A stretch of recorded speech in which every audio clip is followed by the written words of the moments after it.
Good morning to all of you साथियों, कैसे हैं आप लोग। हम उम्मीद करते हैं कि आप सब अच्छे होंगे और अपनी तैयारी जीत और मेहनत के साथ कर रहे होंगे।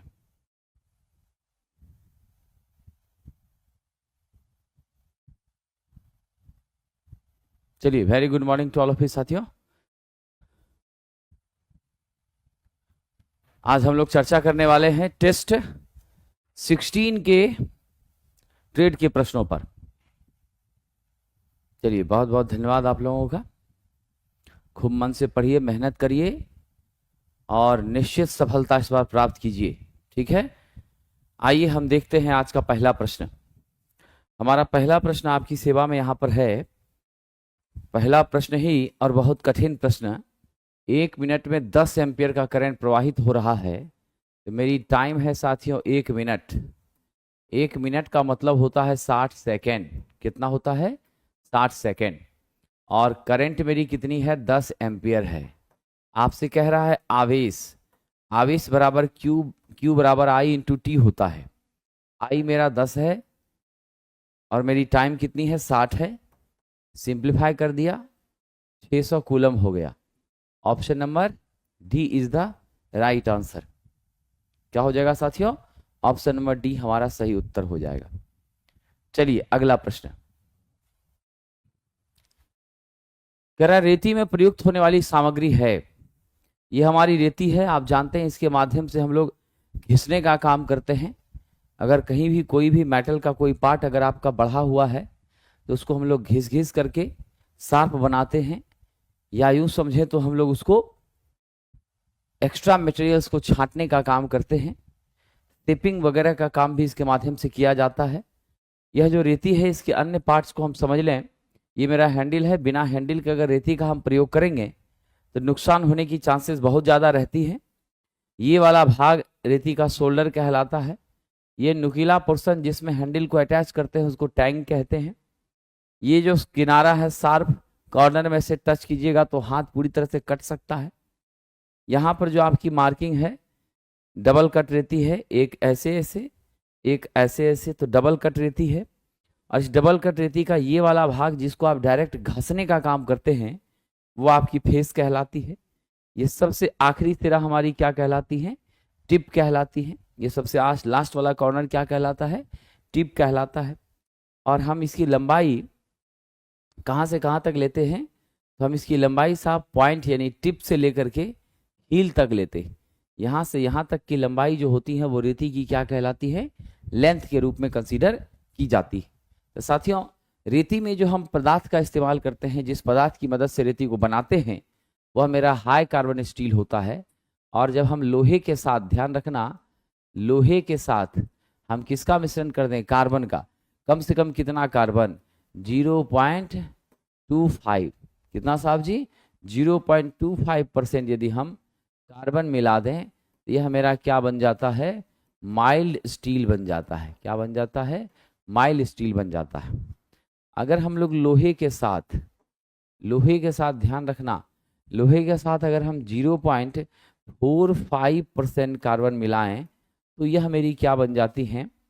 0.45% अगर हम कार्बन मिलाएं तो ये मेरी बन जाती है साथियों आपका मीडियम स्टील। क्या बन जाती है? मीडियम स्टील बन जाती है। और यदि हम लोग लोहे के साथ 0.75% से लेकर 1% तक कार्बन मिलाएं तो ये क्या बन जाती है?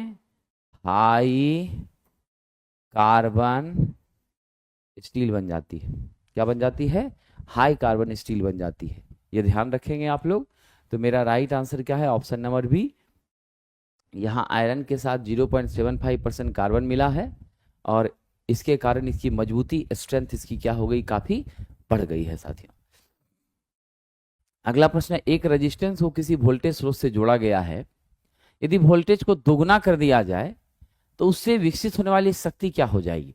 कह रहे हैं कि हमने किसी वोल्टेज स्रोत के साथ एक रेजिस्टेंस को हमने जोड़ दिया है, ठीक है। वोल्टेज को दोगुना कर दिया जाए तो हमारी पावर क्या होगी? तो चलिए जरा सा हम पावर का रिलेशन देख लेते हैं। P बराबर वी स्क्वायर बाई क्या होता है? R होता है ना। और मेरी पावर जो है वह वी स्क्वायर के क्या है? डेफिनेटली आप देख रहे हैं समानुपाती है। अगर वोल्टेज को आप दोगुना करते हैं तो इस परिस्थिति में हमारा क्या हो जा रहा है? बढ़िया से सोच के बताइएगा, what will be the value? पहला जो मेरा P1 है, ऑन बिहाफ ऑफ दिस क्या हो रहा है? पहला ऑफ P1 है वो वी स्क्वायर बाय R है, ठीक है।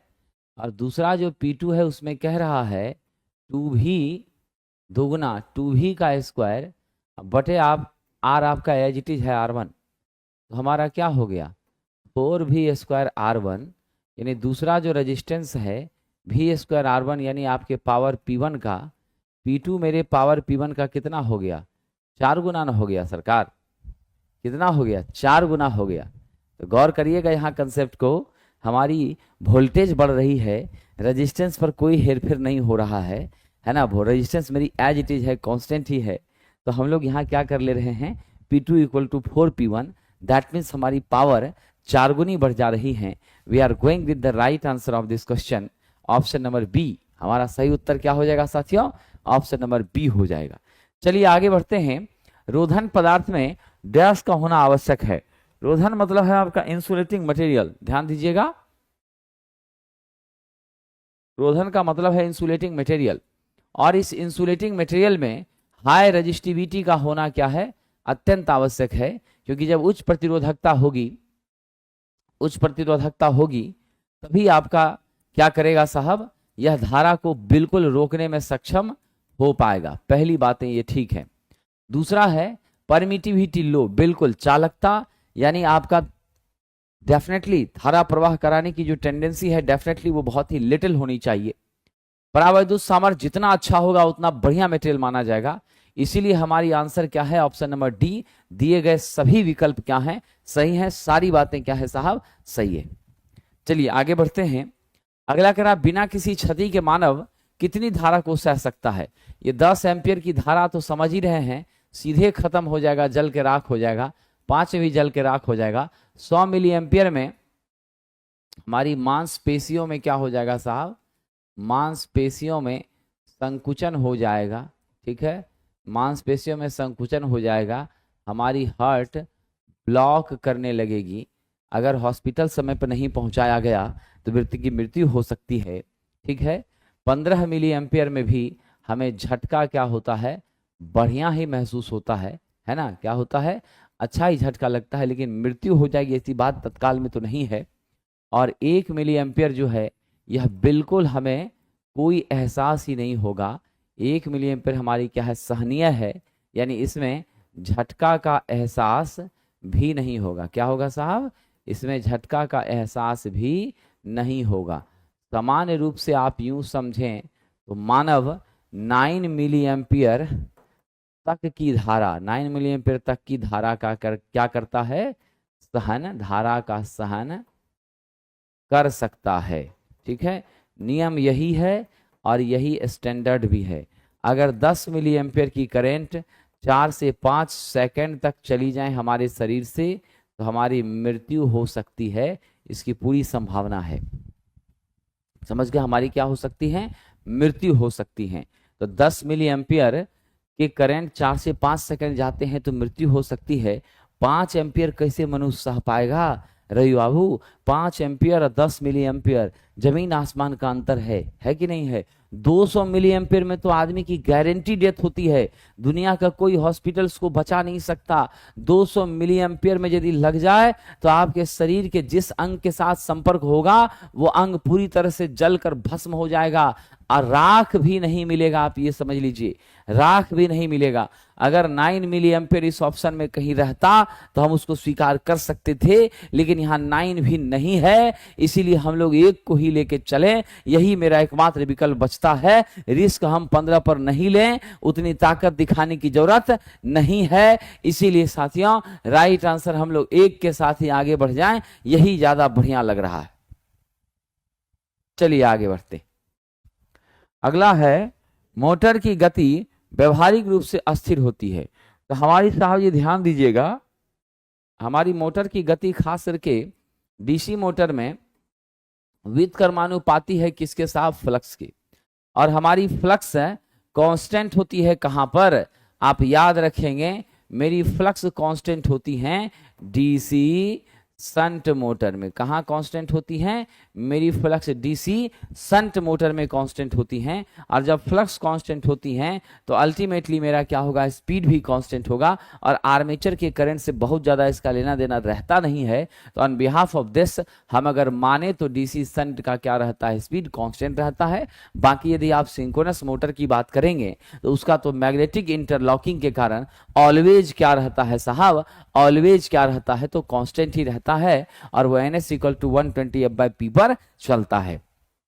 संट के बाद थोड़ी बहुत ठीक ठाक और सही स्पीड किसकी रहती है, क्यूमुलेटिव कंपाउंड की होती हैं। क्योंकि यदि आप क्यूमुलेटिव कंपाउंड का इस्तेमाल करते हैं तो अप्रोक्सीमेट हमारा संट के जैसा ही उसका चरित्र हमको मिलता है साहब। चलिए आगे बढ़ते हैं। कह रहा 26 आपका डेसिमल में दिया है, इसका कह रहा है बाइनरी बदलिए।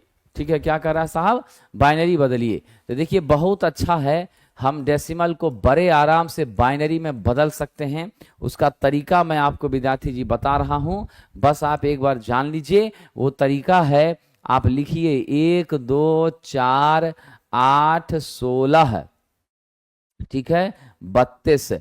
मतलब एक लेंगे शुरुआत में, उसके बाद 2 के बाद जितना है सब उसका डबल करते जाएंगे। 2 दूनी 4, 4 दूनी 8, 8 दूनी 16, 16 दूनी 32, ऐसा करेंगे। अब हम देखेंगे कि कौन सी संख्या को जोड़ने पर मेरा 26 हो रहा है। तो हम जो है यहाँ पर साहब 16 और 8 को जोड़ दें तो 24 होता है, और 24 में 2 को जोड़ दें तो 26 होता है। इसको जोड़ने की जरूरत नहीं पड़ी, तो इसको लेने का भी जरूरत नहीं है। अब हम जिस को जोड़ करके 26 तक पहुँच रहे हैं उसको 1 मान लें। तो हम 16 के नीचे 1 रख लिए, 8 के नीचे 1 रख लिए, 4 को जोड़ा नहीं जा रहा है तो 0 कर दिए, 2 को जोड़ा जा रहा है तो 1 कर दिए, 1 को जोड़ा नहीं जा रहा है तो 0 कर दिए। अब मेरा क्या हो गया, 11010, यही हो गया 26। ऑप्शन नंबर कहाँ मिल रहा है, 11010, ऑप्शन नंबर बी आपका सही हो गया। तो इस तरीके से बड़े आराम से आप क्या कर सकते हैं, इसको सॉल्व कर सकते हैं और चुटकियों में हल कर सकते हैं, समय नहीं लगेगा। ठीक है, उम्मीद है आप लोग कर लेंगे। चलिए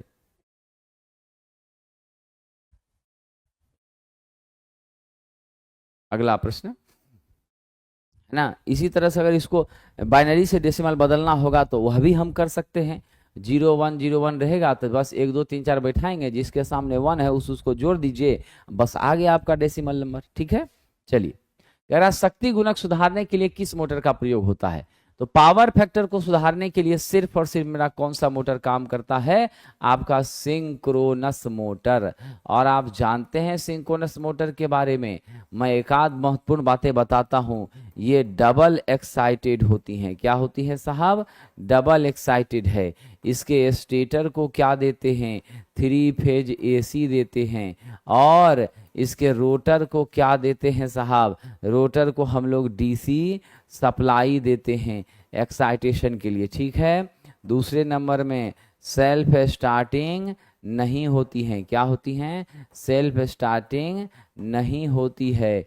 ठीक है, तीसरे नंबर पर इसमें जो है साहब स्पीड इसकी कांस्टेंट होती है, जो कि 120 F/P के बराबर होती है, जिसे हम लोग सिंक्रोनस गति कहते हैं। ठीक है, और हम इसमें प्रायः जो रोटर यूज करते हैं वह सैलियन पोल टाइप का, कैसा यूज करते हैं, सैलियन पोल टाइप का रोटर हम लोग प्रायः यहाँ पर यूज करते हैं। और सैलियन पोल टाइप रोटर का एक्सियल लेंथ छोटा होता है, गोलाई इसकी बड़ी होती है, स्पीड आपका कम होता है। और साहब जब हमारी यही मशीन क्या हो जाए, ओवर एक्साइटेड, क्या हो, ओवर एक्साइटेड, और नो लोड पर ऑपरेट करे, क्या है, ओवर एक्साइटेड हो और नो लोड पर ऑपरेट करे, तो इसे हम किस नाम से जानेंगे, याद रखना साहब, इसे हम लोग सिंक्रोनस कंडेंसर के नाम से, किस नाम से जानेंगे, सिंक्रोनस कंडेंसर के नाम से जानेंगे। और यह जो मेरा सिंक्रोनस कंडेंसर है यह क्या करता है जानते हैं आप, यह पावर फैक्टर को इम्प्रूव करने का काम करता है। तो मेरा राइट आंसर क्या हो जाएगा, जल्दी बताइए, over excited synchronous motor at no load ही मेरी क्या है, पावर फैक्टर को सुधारने का काम करती है। क्या करती है, पावर फैक्टर को सुधारने का काम करती है। चलिए आगे बढ़ते हैं, अगला प्रश्न विद्वान साथियों, किसी रेफ्रिजरेटर की बिजली की खपत 680 किलोवाट आवर प्रति वर्ष है और बिजली का खर्चा है 50 पैसा पर kWh 2 साल में। तो आइए जरा हम बिल निकाल लें, तो हमारा क्या हो जाएगा, 2 साल में कितना हो रहा है खर्चा, 680 यूनिट हो रहा है, 1 साल में 680, तो 2 साल में 2 गुना 680। अब बिल के लिए क्या बोला, 50 पैसा बोला, तो मेरा रुपया कितना हो जाएगा, 2 गुना 0.51, तो टोटल मेरा 680 रुपया हो जाएगा। इतना सस्ता बिजली मिलेगा तो आप समझ रहे हैं क्या होगा, कितना ज़्यादा आनंद लोगों को आएगा। चलिए आगे बढ़ते हैं, अगला प्रश्न कह रहा है एक शक्ति प्रवर्धक अनिवार्य रूप से डैश होना चाहिए, एक पावर एम्पलीफायर में क्या होना चाहिए। एक पावर एम्पलीफायर अनिवार्य रूप से क्या होता है, हमारा एक प्रकार का करंट एम्पलीफायर होता है। और आप इसमें जानते हैं कि class A, class B, class C, है ना, क्लास ए बी, अलग अलग प्रकार के हमारे एम्पलीफायर हैं, जिसमें सबसे ज़्यादा एफिशिएंसी किसकी होती है, आपका 85 से 90% तक किसकी चली जाती हैं, क्लास सी की चली जाती हैं। क्लास बी का 78.5% होता है।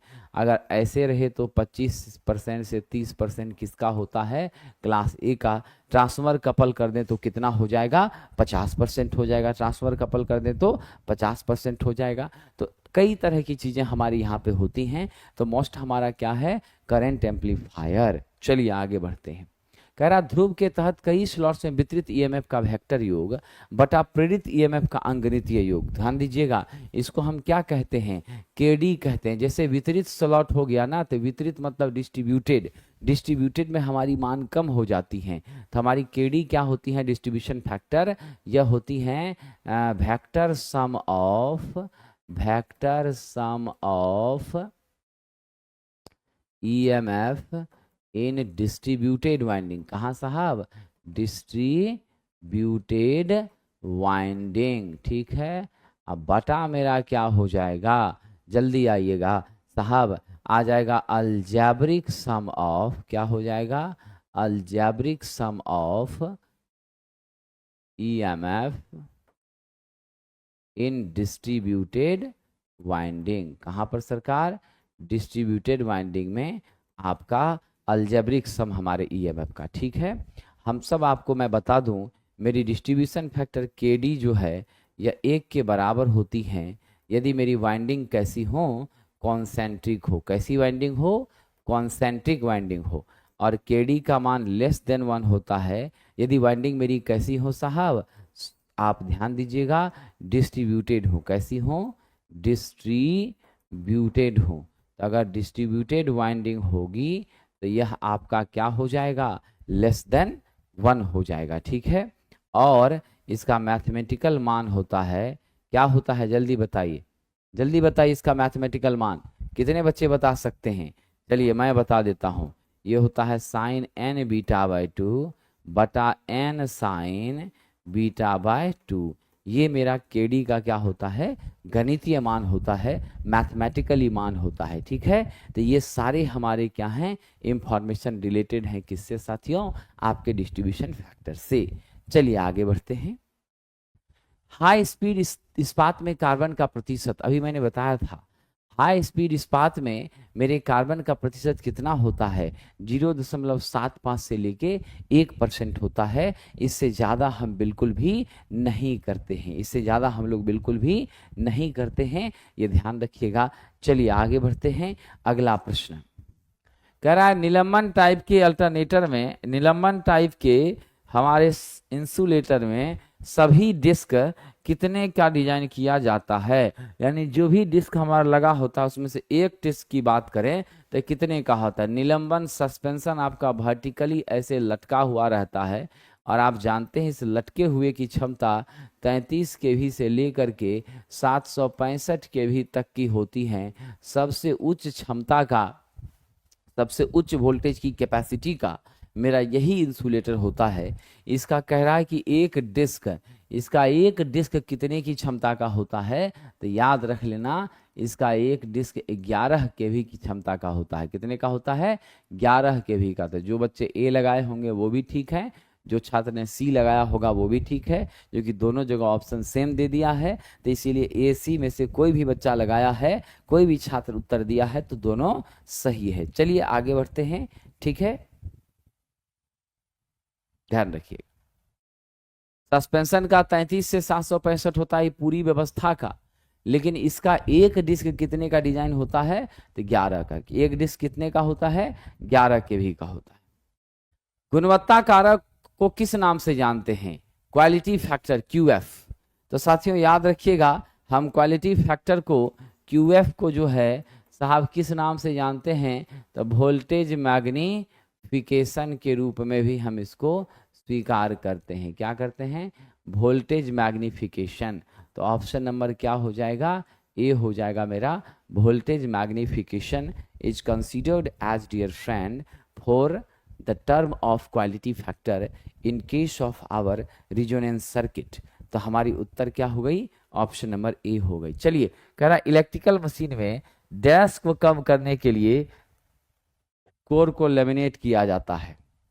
बताइए, इलेक्ट्रिकल मशीन में किसको लेमिनेट करने के लिए, किसको कम करने के लिए कोर को लेमिनेट किया जाता है? क्या ऐसी समस्या है जो मेरे कोर पर लेमिनेशन करनी पड़ती है? विद्यार्थी जी, वो समस्या हमारी है एडी करंट की, और उसी एडी करंट की समस्या से बचने के लिए हम लोगों को थीन लेमिनेशन लेना पड़ता है। हम जानते हैं हमारी एडी करंट एक लूपिंग का पाथ बनाती हैं, छोटे रास्ते से जाना चाहती हैं, और ये लूप वही है जब आप तालाब में पत्थर फेंकते हैं और फिर जो आकृति बनती है बढ़ते हुए श्रृंग और गर्त के रूप में, यह वही लूप है जिसको भंवर कहते हैं। और यही भंवर के कारण जो भंवर की तरह की संरचना में जो यह बना रही है अपने स्ट्रक्चर, इसी को क्या कहा जाता है? भंवर धारा कहा जाता है। मेरे विद्वान साथियों, इसके वजह से जो लॉस होती है उसे हम लोग एडी करंट लॉस, भंवर धारा हानि कहते हैं। इससे बचना है तो पतला लेमिनेशन करना पड़ेगा, 0.35 से लेकर 0.5 mm के बीच का। तो मेरा सीधा जवाब हो गया, लेमिनेशन कोर का किया जाता है सिर्फ और सिर्फ मेरी भंवर धारा हानि को, मेरे साहब एडी करंट लॉसेस को कम करने के लिए। We are going with the option number B, dear friend. चलिए आगे बढ़ते हैं। पीसीबी का पूरा नाम होता है साथियों प्रिंटेड सर्किट बोर्ड। क्या होता है इसका पूरा नाम? प्रिंटेड सर्किट बोर्ड होता है। और मेरे विद्वान मित्रों ध्यान रखना, यह पीसीबी छोटे छोटे इलेक्ट्रॉनिक इक्विपमेंट्स को एक साथ कलेक्ट करके इसके परफॉर्मेंस को एग्जीक्यूट करने के लिए, ऑपरेट करने के लिए एक रास्ता प्रदान करता है, जहां अलग अलग हिस्से में हम लोग क्या करते हैं, यहां पर अलग अलग पाथ को हम लोग डिजाइन करते हैं। और फिर ध्यान रखिए, कई प्रकार की मेरी क्या होती हैं? पीसीबी होती हैं, जिसमें पहला है सिंगल साइडेड, जिसका एक ही साइड में आप कनेक्ट कर सकते हैं। फिर डबल साइडेड दोनों तरफ, ये मल्टी लेयर पीसीबी है, ठीक है। ये मेरी रिजिड पीसीबी है, बहुत ही हार्ड है, ठोस है। और ये मेरा फ्लैक्स पीसीबी है, आपका लचीलापन है, जहां चाहे वैसे कर सकते हैं। ये रिजिड फ्लैक्स है, दिखने में तो आपको लग रहा है कि मुड़ा हुआ है, लेकिन है बहुत कठोर, आप इसको ऊपर नीचे कर नहीं पाएंगे, है ना। तो ये मामला है हमारा। तो राइट आंसर क्या हो गया? PCB printed circuit board. चलिए, फीडर में वोल्टेज ड्रॉप जो होता है, एक्चुअल में मेरी फीडर भी क्या है हम जानते हैं, इससे कटिया नहीं फंसा सकते हैं। ये सब स्टेशन से सब स्टेशन को जोड़ती है और सब स्टेशन से डिस्ट्रीब्यूटर को जोड़ती है, लेकिन है तो यह भी कंडक्टर। और इसमें R बराबर रो L बाय A तो यहां भी होता है, नेचुरल सी बात है। इसमें भी आपकी क्या होती है? रो R बराबर रो L बाय A होती है। यह डिपेंड अगर करेगी तो मेरे प्रतिरोध पर करेंगी, लेकिन ऐसा कुछ तो है नहीं। अब स्पष्ट सी बात है साहब, मुक्त कहता है किससे होता है? रेजिस्टेंस पे डिपेंड कर रहा है, लेंथ पर रेजिस्टेंस तो उस पर भी कर रहा है। क्रॉस सेक्शन एरिया बढ़ने से भी यहाँ पर प्रभाव पड़ रहा है। लेकिन अब कहते हैं कि साहब हम ग्राउंडिंग कौन सा कर रहे हैं, हम प्लेट अर्थिंग कर रहे हैं कि पाइप अर्थिंग कर रहे हैं कि रॉड अर्थिंग कर रहे हैं कि आपका कॉइल अर्थिंग कर रहे हैं, इससे इसको क्या लेना देना, उससे इसको कोई मतलब ही नहीं होता है, ये तो एक अलग ही मामला है। तो ग्राउंडिंग का प्रकार, टाइप्स ऑफ ग्राउंडिंग, इसका कोई अर्थ नहीं है, इससे कोई फर्क नहीं पड़ता है, इससे कोई लेना देना किसका नहीं है साहब। तो हमारे ध्यान रख लीजिएगा, आपके फीडर का नहीं है, फीडर का संबंध प्रतिरोध से है, पदार्थ की संरचना से है, इन सारी चीजों से है। ठीक है, चलिए आगे बढ़ते हैं। बिल्कुल विद्यार्थी जी, बिल्कुल।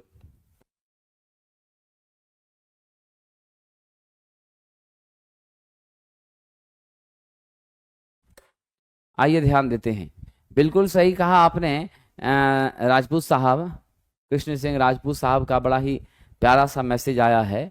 एडमिट कार्ड सर कब आएगा, जिसका एग्जाम 19 को ही है, जो कि 10 दिन पहले ही एग्जाम सिटी आएगा। बिल्कुल सही बात है। उस आधार पर तो आज हम 10 तारीख को पहुंच चुके हैं। आज तो किसी भी हाल में सिटी की इंफॉर्मेशन आ जानी चाहिए, आज किसी भी हाल में सिटी की इंफॉर्मेशन आ जानी चाहिए। और दूसरी महत्वपूर्ण बात, 19 को आपका एग्जाम है तो 4 दिन पहले एडमिट कार्ड आएगा, यानी 15 तारीख तक आपका एडमिट कार्ड रिलीज हो जाएगा। समझ गए, 19 वालों का 15 तक रिलीज हो जाएगा, जैसा कि सूचना रेलवे अपने माध्यम से प्रदान कर रही है। ठीक है, चलिए अनुपम जी का सिटी आ गया है, बहुत खुशी की बात है। कहाँ अनुपम जी आपका सिटी कौन सा दिया है, जरा मैसेज करके बताएं, ताकि मुझे भी पता चले कि आपको दूर भेज रहा है कि पास में ही रखा है ना। जिन भी बच्चों का सिटी का इंफॉर्मेशन आ गया है, वो छात्र अपने सिटी का इंफॉर्मेशन मुझे मैसेज करके बताएं, तो मैं भी समझ लूंगा कि आप सभी लोग कितनी दूरी की यात्रा करेंगे अपने मंजिल को पाने के लिए। और हम इधर डिस्कशन भी करते जा रहे हैं। चलिए, नेपाल में है, बहुत खुशी की बात है। वाह वाह, बहुत अच्छा है, बहुत अच्छा है। नेपाल में एग्जाम सिटी आपका दिया है, आपको बहुत बहुत बधाई हो। हालांकि नेपाल में सिटी का सेंटर तो होना नहीं चाहिए, लेकिन अगर आपका दिया है तो आप बड़े खुशकिस्मत हैं, बड़े ही आप भाग्यशाली व्यक्ति हैं, है ना। और आपकी पोस्टिंग भी शायद नेपाल में ही होगी, तो ज़्यादा और आनंददायक रहेगा। ठीक है, क्या हो जाएगा, ज़्यादा और आनंददायक रहेगा। चलिए आगे बढ़ते हैं। अगला प्रश्न है साहब हमारा, ग्राउंडिंग का प्रकार पर यह निर्भर नहीं करती है। चलिए, very good very good, Samastipur है, वेरी नाइस, एक्सेलेंट। जेफेट क्या है साथियों, जेफेट का पूरा नाम होता है जंक्शन फिल इफेक्ट ट्रांजिस्टर। क्या होता है साहब, जंक्शन फील्ड इफेक्ट ट्रांजिस्टर। ये एफईटी परिवार का सदस्य है। जीवन भर याद रखना, यह क्या है साहब, वोल्टेज कंट्रोल्ड,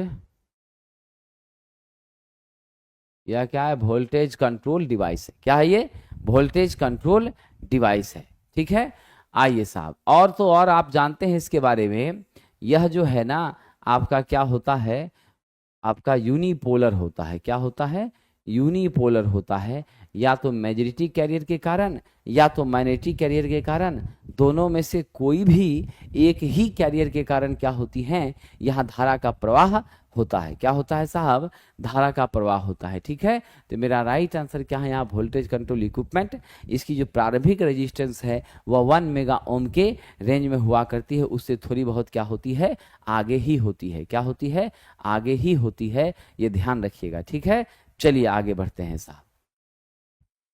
अगला प्रश्न देखिए, फिल्टर का इस्तेमाल क्या है। अच्छा, पवन जी ने बहुत ही अच्छा किया है, इन्होंने मुझे सूचित कर दिया है, आज भी आपका नहीं हुआ है अपलोड। यह तो सच में बड़े दुख की बात है,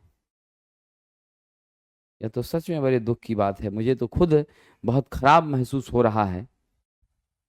ठीक है, मैं इमीडिएट जो है क्लासेस लेने के बाद इस पर विशेष रूप से मैं बात करता हूं कि आखिर समस्या क्या है, क्यों ऐसा नहीं हो रहा है। समझे कि नहीं, क्यों ऐसा नहीं हो रहा है।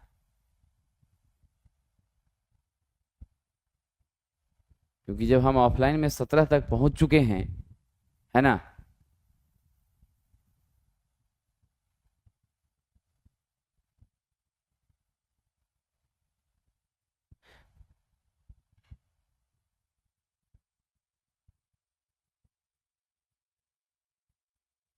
आइए ध्यान देते हैं।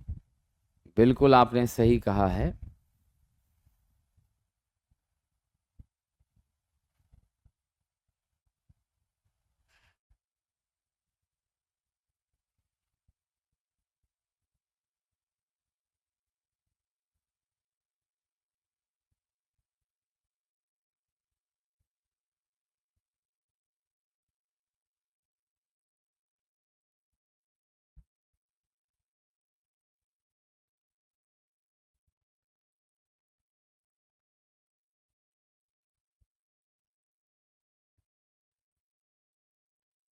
चलिए, हमने सूचना को आगे प्रेषित कर दिया है और हम पूरी कोशिश करेंगे, ईमानदारी के साथ कोशिश करेंगे कि आज जो है आपकी समस्या का समाधान हो ही जाए। ठीक है, चलिए आगे बढ़ते हैं। फिल्टर का इस्तेमाल देखिए, बड़ा अच्छा प्रश्न है। फिल्टर का इस्तेमाल हम लोग कहाँ करते हैं? रेक्टिफायर में करते हैं। कहाँ करते हैं साहब? हम फिल्टर का प्रयोग जो है आपका रेक्टिफायर में करते हैं। ठीक है, ये रेक्टिफायर क्या है? यह बदलता है किसको साहब? एसी को डीसी में बदलता है। ठीक है, लेकिन मेरी डीसी कैसी मिलती है हमें? पल्सेटिंग डीसी मिलती है। कैसी डीसी मिलती है? पल्सेटिंग। प्योर डीसी अगर हमको चाहिए तो हम फिल्टर का प्रयोग करते हैं और फिल्टर में एल और सी को हम क्या करते हैं? लेने का काम करते हैं। ठीक है, क्या होता है साहब? ध्यान रखिएगा, फिल्टर का प्रयोग करते हैं और फिल्टर में एल और सी का प्रयोग करते हैं। एल और सी, इंडक्टर और कैपेसिटर। आप जानते हैं साथियों, मेरी इंडक्टर जो है वह एसी को क्या करती है? रोक देती है और डीसी को पास कर देती है, और मेरा कैपेसिटर एसी को पास कर देता है और डीसी को रोक देता है। यही जो दोनों की गुणवत्ता है, इसके कारण हमें प्योर डीसी की प्राप्ति आउटपुट में हो जाती है। तो हम किस उत्तर के साथ आगे बढ़ना चाहेंगे? जल्दी से आप हमें जवाब दीजिए। Which one of the following is correct answer? तो कंपन वाले डीसी सिग्नल को अस्थिर डीसी में बदलने के लिए, पल्सेटिंग डीसी को कांस्टेंट डीसी में बदलने के लिए, तो मेरा राइट आंसर आपका क्या हो जाएगा? ऑप्शन नंबर बी हो जाएगा। ये ध्यान देंगे। चलिए साहब आगे बढ़ते हैं। अगला प्रश्न देखिए हमारा क्या है। सोल्डरिंग में फ्लक्स का मेन उद्देश्य क्या है? तो देखिए, सोल्डरिंग में जो फ्लक्स है ये दो प्रकार का है साथियों। एक आपका कोरोसिव है और दूसरा आपका क्या है? नॉन कोरोसिव है। ठीक है, हम आपके ब्रेजिंग की बात नहीं कर रहे, सिर्फ सोल्डरिंग की बात कर रहे। कोरोसिव में आपका क्या होता है? कोरोसिव में आप जानते हैं कौन कौन होता है? कोरोसिव में आपका हो जाता है जिंक क्लोराइड, हाइड्रोक्लोरिक एसिड। क्या होता है? आपका जिंक क्लोराइड हो जाता है। आपकी क्या हो जाती हैं? हाइड्रोक्लोरिक एसिड हो जाती हैं। ठीक है, हाइड्रोक्लोराइड आप कह सकते हैं। ठीक है, ये सब आपकी जंग वाली है, कोरोसिव है। नॉन कोरोसिव में आपका क्या होता है? जैतून का तेल होता है। ठीक है, आपका तारपीन का तेल होता है। ये सब आपकी क्या है? नॉन कोरोसिव है। कोरोसिव वाले को यूज करने के बाद तुरंत पोंछना पड़ता है। नॉन कोरोसिव को यूज किए नहीं भी पोछे तो कोई दिक्कत नहीं है। इसका मुख्य काम है साथियों, धातु की सतह को क्या करना? साफ करना, क्लीन करना, ताकि मेरी मजबूत पकड़ बने, और वहां जंग रोधी सतह को बनाना, ऑक्साइड फ्री बनाना, ताकि मेरी लंबे समय तक क्या हो? आपकी साहब सोल्डरिंग टिके। ऐसे भी हम लोग जानते हैं यह कैसा जोड़ होता है? कच्चा जोड़ होता है। कैसा जोड़ होता है? कच्चा जोड़ होता है। 450 डिग्री से कम पर ही काम करता है, उससे ऊपर में यह संभव नहीं है। और इसके लिए जिस सोल्डरिंग आयरन का प्रयोग करते हैं उसका बिट किसका बना होता है? कॉपर का बना होता है। ये हमारी रिवीजन बैचेज हैं साथियों, जो कि ऑलमोस्ट अब अपने अंतिम चरण में चल रही हैं। इसके माध्यम से आप रिवीजन कर सकते हैं, पूरी महत्वपूर्ण चैप्टर्स का प्रश्नों की प्रैक्टिस कर सकते हैं।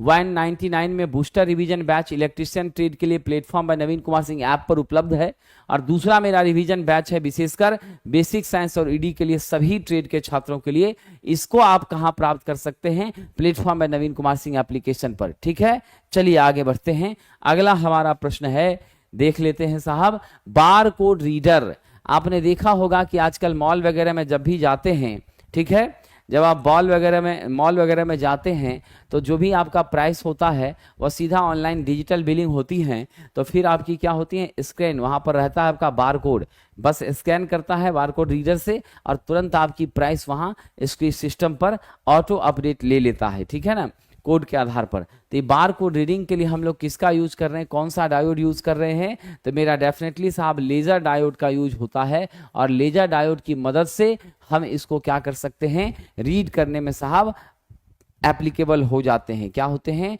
रीड करने में हम एप्लीकेबल हो जाते हैं, कैपेबल हो जाते हैं। तो we are going with this option number C. चलिए आगे बढ़ते हैं।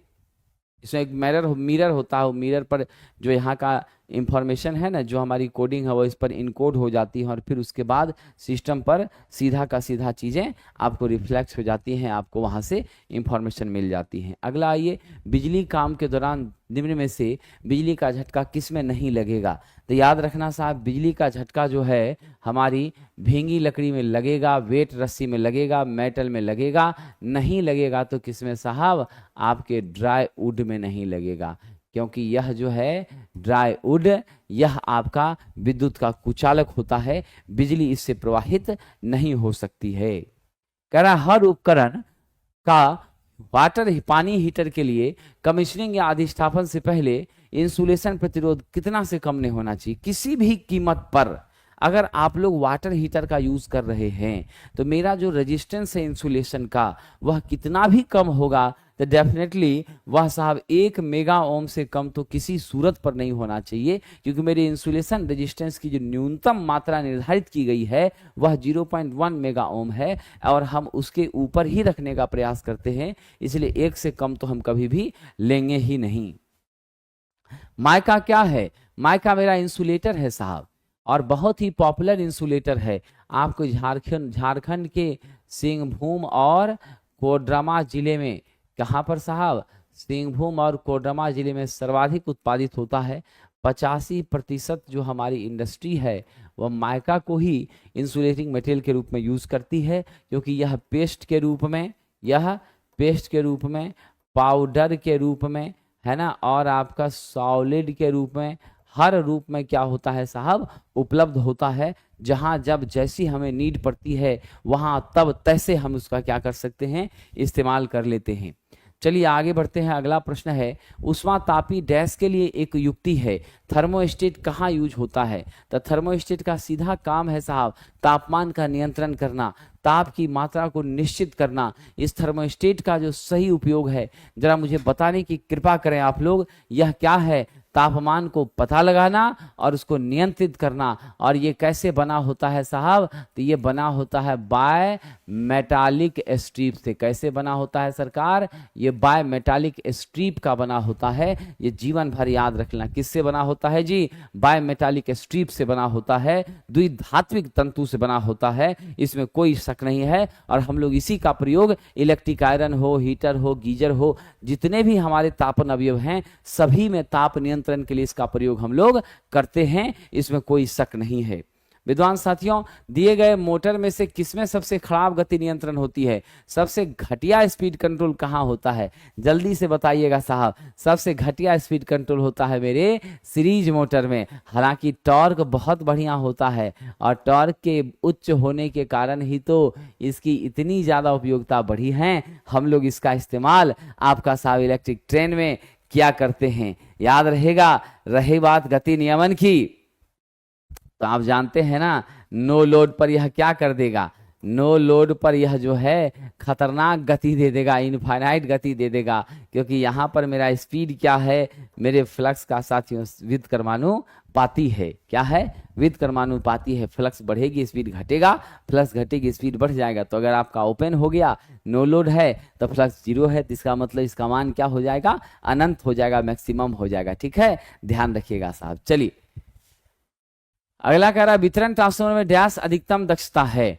वितरण ट्रांसफार्मर में कब अधिकतम दक्षता मिलती है, वितरण में 50% लोड पर हमें क्या मिलती है, अधिकतम दक्षता मिलती है, क्योंकि इसमें आपका जो कॉपर लॉस है वह आपका सब लोगों को पता है कि कैसी लॉस है, वेरिएबल लॉस है, ठीक है। और मेरा लोड भी वितरण ट्रांसफार्मर में क्या होता है, कभी बढ़ता है कभी घटता है। इसमें लोड के भी मान में क्या होता रहता है, कमी और वृद्धि समान रूप से होती रहती है। जैसे अभी सुबह का टाइम है तो हम लोग अभी बिजली का यूज कर रहे हैं, ठीक है, क्या हो रहे हैं, बिजली का यूज कर रहे हैं। लेकिन अभी दोपहर में जब फिर आप क्लास वगैरह निकल जाएंगे, लोग अपने ड्यूटी पर चले जाएंगे 10 बजे के आसपास, तो फिर बिजली का यूज कम हो जाएगा, अपने घरों के बल्ब पंखे बंद करके जाएंगे। अब बाद में फिर क्या हो जाएगा, बाद में फिर क्या हो जाएगा साहब, ठीक है, ध्यान रखिएगा। बाद में फिर क्या हो जाएगा, रात में आएंगे तो फिर से बढ़ गया। तो हमारी कॉपर लॉसेस तो लोड के बदलने से बदल रही होती है, लेकिन आयरन मेरी कांस्टेंट होती है। तो ऑन बिहाफ ऑफ दिस हम लोग ये ध्यान रखते हैं, क्या होता है, ऑन बिहाफ ऑफ दिस हम ध्यान रखते हैं कि 50% लोड पर इसकी इफिशिएंसी क्या हो, मैक्सिमम हो। और दूसरी बात इसमें ध्यान रखना, अगर पावर ट्रांसफर होगा तो नियर टू फुल लोड इसका क्या होगा, मैक्सिमम 75% से ज्यादा पर क्या होगा, ये मैक्सिमम इफिशिएंसी देने का काम करेगा, ठीक है। आइए आगे बढ़ते हैं। देखिए मेरे जितने भी साथी हैं, टेस्ट अगर आपको लेना है तो हमारी टेस्ट के लिए अलग एप्लीकेशन है जिसका नाम है प्लेटफॉर्म ऑनलाइन टेस्ट।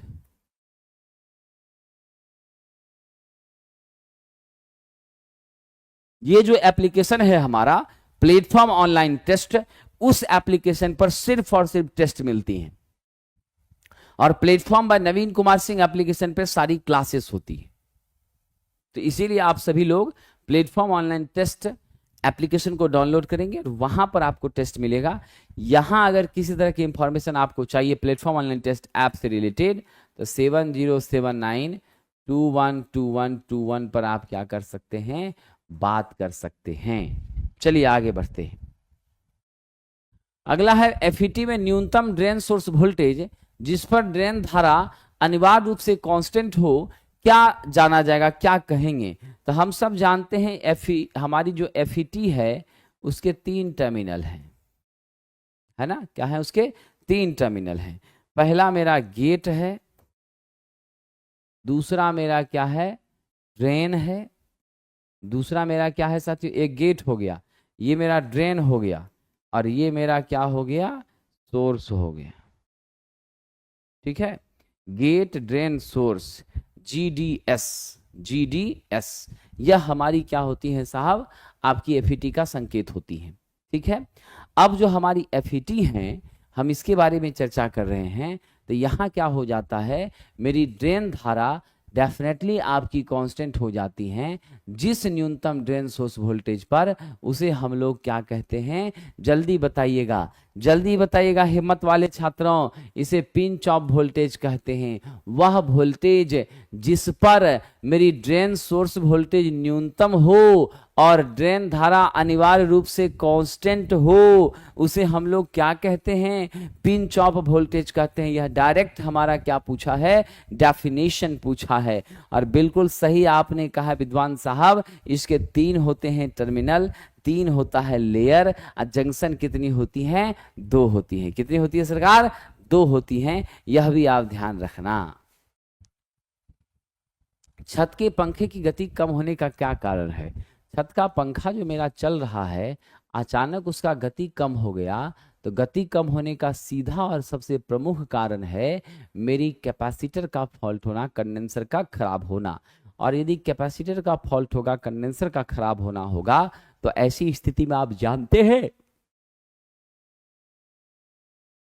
आप ये जानते हैं साथियों, हमारी पंखा जो है यदि बंद कर दिया दोबारा से चलाइएगा तो चलेगा ही नहीं। क्या होगा, दोबारा से चलाइएगा तो पंखा मेरा चलेगा ही नहीं, ठीक है। क्योंकि कैपेसिटर ही क्या करता है, हमें साहब ध्यान रखिएगा, कैपेसिटर ही क्या करता है मेरे विद्वान मित्रों, तो हमारी टॉर्क, स्टार्टिंग टॉर्क को इंप्रूव करने का काम करता है। तभी जाके यह मोटर सेल्फ स्टार्टिंग हो पाती है, क्योंकि ये तो सिंगल फेज इंडक्शन मोटर है ना, ये सेल्फ स्टार्टिंग होती ही नहीं है साहब, ठीक है। तो चलिए आगे बढ़ते हैं। कह रहा है एक ज्यावक्रीय एसी वोल्टेज का शिखर मान 220 है, आरएमएस बता दीजिए। तो हमारे पास वीएम कितना दे दिया है, 220 वोल्ट दे दिया है। अब आपसे पूछ रहा वी आरएमएस, तो वी आरएमएस वीएम बटा क्या होता है, √2 होता है। या नहीं तो आप 0.707 कर सकते थे। तो चलिए हम लोग Vm ही ले लें।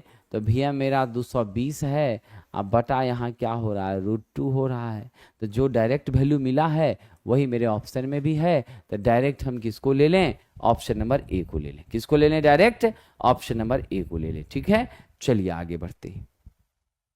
कंट्रोल रेक्टिफायर सर्किट के लिए किसका उपयोग नहीं किया जाता है? साहब मेरी SCR, मेरी IGBT, मेरी ऑसफेट, ये तीनों आपकी क्या है, कंट्रोल रेक्टिफायर सर्किट में यूज्ड होती हैं। मेरा डायोड कैसा है, अनकंट्रोल्ड है, अनकंट्रोल्ड है। तो इसीलिए क्या हो जाएगा, हम डायोड का उपयोग कभी भी करेंगे कि नहीं करेंगे जी? एकदम नहीं करेंगे। कभी भी डायोड का उपयोग हम लोग कंट्रोल रेक्टिफायर के रूप में नहीं करेंगे। क्या करेंगे, ध्यान रखिएगा, एकदम नहीं करेंगे।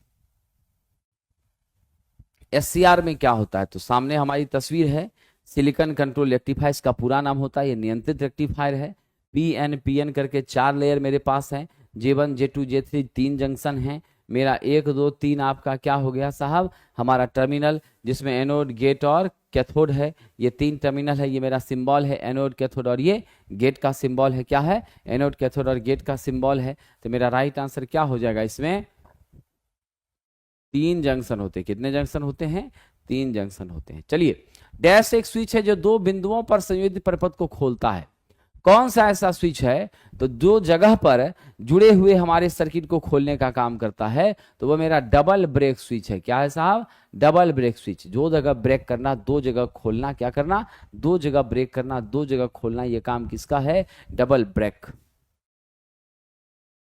HRC फ्यूज किसके खिलाफ अच्छी सुरक्षा देता है, तो सब लोग जानते हैं HRC का पूरा नाम हाई रप्चरिंग कैपेसिटी होता है। 1000 एम्पियर तक हम लोग यूज करते हैं। 132 kV तक इसकी क्या होती है, वोल्टेज की क्षमता हो सकती है। ऐसी परिस्थिति मेरे विद्वान साथियों याद रखना, यह जो है किसकी प्रति सुरक्षा प्रदान करेगी, शॉर्ट सर्किट से भी हमें क्या करेगी, सेफ रखने का काम करेगी। 34 नंबर का बी कह रहा है साहब, किसी बैटरी की क्षमता हम लोग कैसे व्यक्त करते हैं, एम्पियर आवर में व्यक्त करते हैं। अगर मान लीजिए किसी ने कह दिया है कि 10 एम्पियर आवर मेरे बैटरी की क्षमता है, तो आप ऐसे स्थिति में क्या समझेंगे कि 10 एम्पियर को मात्र उसके द्वारा 1 घंटे तक यूज किया जा सकता है। अगर कह दें हम इसी 10 एम्पियर आवर को 5 एम्पियर गुना, तो क्या हो जाएगा साहब, 2 घंटे तक खर्च कर सकता है। तो जिस हिसाब से आप धारा की मात्रा बढ़ाते जाएंगे, उस हिसाब से हमारे उपयोगिता का समय भी क्या होगा, बढ़ता चला जाएगा। क्या होगा साहब, उपयोगिता का, यूटिलाइजेशन का समय भी बढ़ता चला जाएगा। तो so we are going with ampere hour, और AH कैपेसिटी के आधार पर ही हम लोग यहाँ क्या करते हैं, तो ध्यान रखिएगा साहब, बैटरी की क्षमता मापने का काम करते हैं। चलिए अगला प्रश्न है, चोक की वजह से ट्यूबलाइट का पावर फैक्टर क्या होता है? तो चोक तो कंप्लीट रूप से हमारा क्या है, इंडक्टिव कॉइल है। क्या है जी, इंडक्टिव कॉइल है। इसमें तो कैपेसिटर वगैरह रहता नहीं है। और जब इंडक्टिव कॉइल है तो ऐसी स्थिति में आप जानते हैं विद्वान साथियों, मेरा पावर फैक्टर हमेशा कैसा नेचर का रहेगा, लैगिंग नेचर का रहेगा। लीडिंग का सवाल तो यहाँ पे उत्पन्न होता ही नहीं है। ठीक है, और 90 डिग्री से पीछे ही करने का काम करती है। तो थोड़ा बहुत मानते हैं रजिस्टर भी इसके साथ है। तो चलिए, तो क्या होगा, लैगिंग तो कंफर्म होगा। अब मेरे विद्वान साथियों, we are here for the purpose of this question. हम यहाँ ये जानना चाहते हैं कि चोक का काम क्या है हमारे फ्लोरोसेंट लैंप में। तो पहला काम है डिस्चार्ज के लिए सुटेबल वोल्टेज की व्यवस्था करना। डिस्चार्ज के लिए जितनी वोल्टेज हमको चाहिए उतनी प्रदान करना, पहला। दूसरा महत्वपूर्ण पॉइंट है साथियों, यहाँ पे ध्यान देना कि हमारी डिस्चार्ज तो ठीक है, उसके लिए वोल्टेज का सेटलमेंट हमने कर दिया, ठीक है, लेकिन दूसरा है कि धारा के मान को भी नियंत्रित करना, जो कि इंडक्टर का स्वभाव ही होता है control the magnitude of current. क्या करना, मैग्नीट्यूड हमारे करंट का नियंत्रित करना, कंट्रोल करना। So we are going with option number D, lagging. निम्न में से किसका अर्थिंग की दृष्टि से महत्व बहुत अच्छा है? जरा कोशिश करिएगा, दिमाग लगाइए। अर्थिंग की दृष्टि से कौन ज्यादा महत्वपूर्ण है और किस बात का हम विशेष ध्यान रखने के लिए अर्थिंग का प्रयोग कर रहे हैं? कोशिश कीजिए, बताइए। आप लोगों के द्वारा जब उत्तर आती है तो मुझे भी खुशी मिलती है कि नहीं, आपने कुछ सीखा है। साहब जी, मानव का जीवन और उपकरणों की सुरक्षा, ये दोनों सबसे पहले है। मैं बार बार कहता हूं, हम हैं तो ये दुनिया खूबसूरत है, अगर हम नहीं तो फिर कुछ भी नहीं। इसीलिए आपका होना इंपॉर्टेंट है साथियों। तो आपके होने का मतलब है मनुष्य का होना, उस उपकरण का होना जिस उपकरण का वह मनुष्य प्रयोग कर रहा है और अपने काम को सुलभ बना रहा है। ठीक है, चलिए आगे बढ़ते हैं। आइए, अगला प्रश्न है। बिल्कुल, अगर आपने ट्रेड सीखा है तो मंजिल भी प्राप्त कीजिए, सफलता भी प्राप्त कीजिए, और सफलता प्राप्त करने के बाद तब आपसे जब मुलाकात होगी तो मुझे भी बहुत प्रसन्नता होगी। अगला प्रश्न देखिए साहब। अगला प्रश्न कह रहा है, फ्लोरेसेंट ट्यूब के स्टार्टर में कैपेसिटर का क्या काम है? तो हम सब लोग जानते हैं, जो स्टार्टर में कैपेसिटर होता है, शुरुआती चरण में हमारी वोल्टेज को बढ़ाना है for the purpose of gaseous discharge. और उस काम को करने के लिए, you always remember that dear friend, उस काम को करने के लिए हमें क्या होती है, इसके लिए जरूरत पड़ती है। पहला चीज तो वो है, और दूसरा सबसे महत्वपूर्ण चीज है, यह मेरे पीएफ को क्या कर रहा है, फ्लोरेसेंट ट्यूब डेफिनेटली साहब रिड्यूस कर रहा है, घटा रहा है। ठीक है, क्योंकि चोक वगैरह भी लगा हुआ है। जब चोक वगैरह भी लगा हुआ है तो हम लोग कैपेसिटर लगा के क्या काम करेंगे, पावर फैक्टर को सुधारने का काम करेंगे। क्या करेंगे साहब, पावर फैक्टर को सुधारने का काम कर रहे हैं। चलिए आगे बढ़ रहे हैं।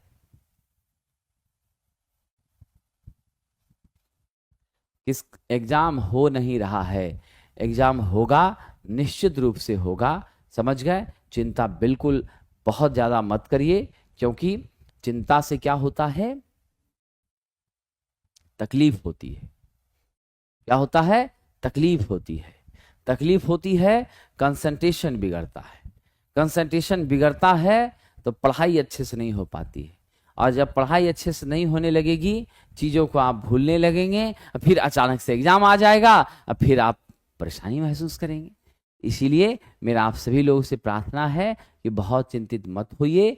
आप लोगों की चिंता हमारी चिंता है, उसके लिए हम लोग बैठे हैं आपकी चिंता करने के लिए। आप पढ़ाई पर ही सिर्फ विशेष ध्यान दीजिए, और बस इसी समय का इंतजार है कि एग्जाम का डेट आए, आप परीक्षा दें और आप सफल हो जाएं। यही हमको ध्यान रखना है। ठीक है, चिंता बिल्कुल भी विशेष नहीं करनी।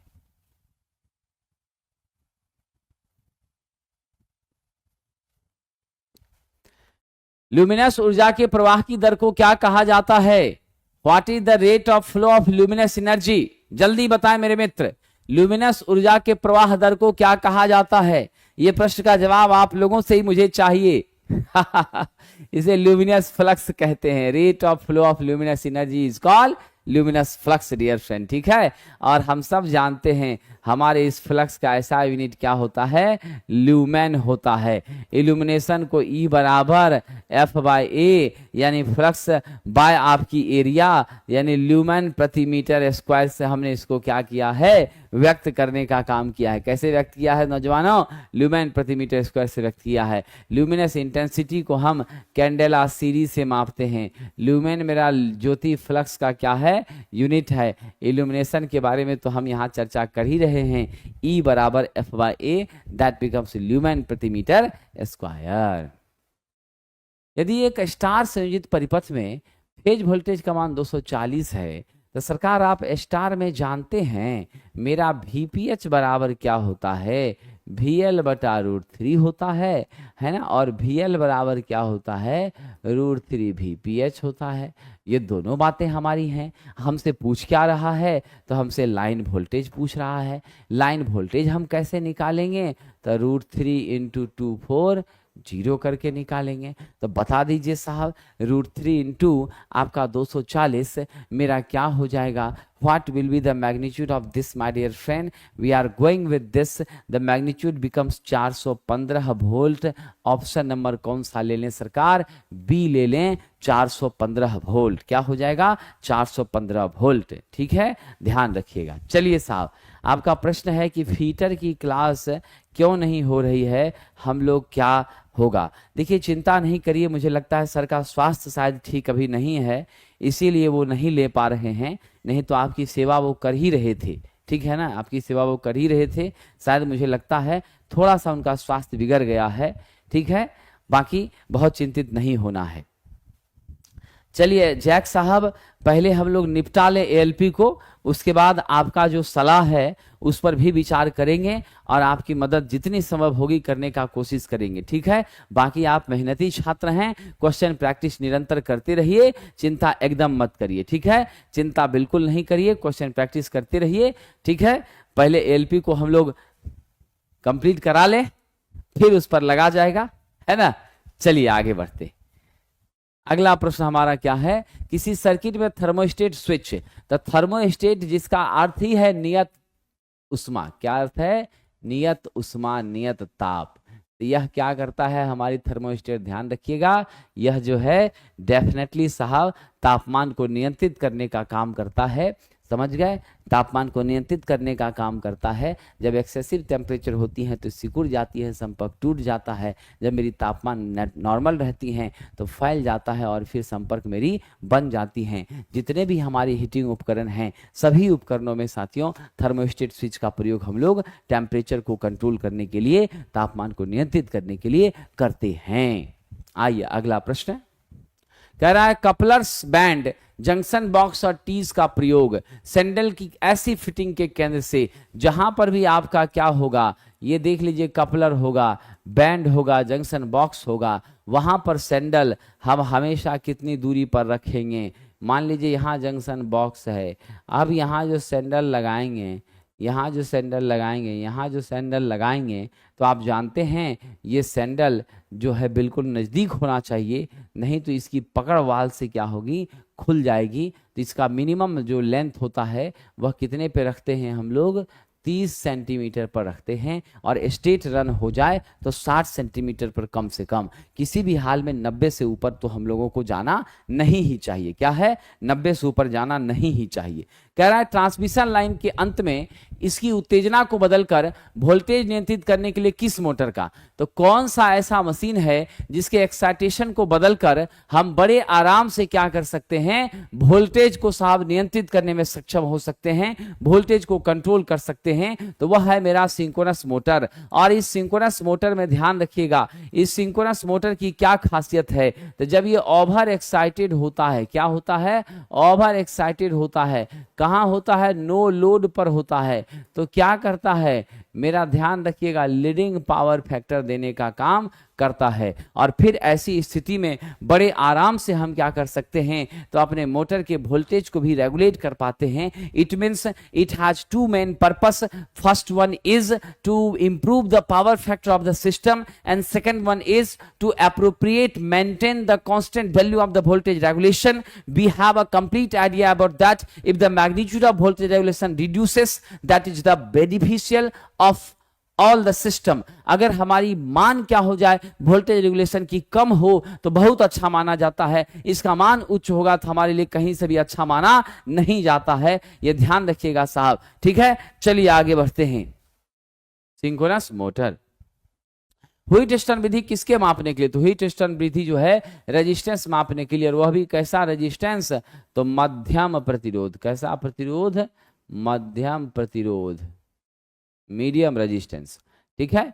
और यहां ध्यान देंगे साहब, हमारी जो मीडियम रेजिस्टेंस है, हमारी जो मीडियम रेजिस्टेंस है उसका रेंज होता है 1 ओम से 0.1 मेगा ओम के बीच। कितना होता है, 1 ओम से 0.1 मेगा ओम के बीच। इसी को आप 100 किलो ओम कह सकते हैं, इसी को आप 1 लाख ओम कह सकते हैं। आप अपनी समझदारी और उपयोगिता के हिसाब से जो उचित होगा वैसा कह सकते हैं। तो मेरा यह मीडियम रेजिस्टेंस के लिए यूज होता है। और साथियों जीवन भर याद रखना, लो रेजिस्टेंस के लिए केल्विन का यूज करते हैं, और हाई इंसुलेशन के लिए हम किसका यूज करते हैं जी, तो हाई इंसुलेशन के हम लोग मैगर का यूज करते हैं। किसका यूज करते हैं, मेगर का। अगर पूछ लिया जाए आर्मेचर की वाइंडिंग का प्रतिरोध मापने के लिए किसका यूज करेंगे, तो आपका जवाब होगा केल्विन का, क्योंकि आर्मेचर का प्रतिरोध 1 ओम से कम होता है और वो लो रेजिस्टेंस की कैटेगरी में आता है। और लो की कैटेगरी के जितने अवयव हैं उसके प्रतिरोध का मान हम बड़ी आसानी से किससे निकाल लेते हैं, तो केल्विन ब्रिज से निकाल लेते हैं। उसी केल्विन का क्या होगा साहब, उसी केल्विन का क्या होगा साहब, हमारा जो है advance version kelvin double loop होता है। क्या होता है? केल्विन डबल ब्रिज होता है। चलिए आगे बढ़ते हैं।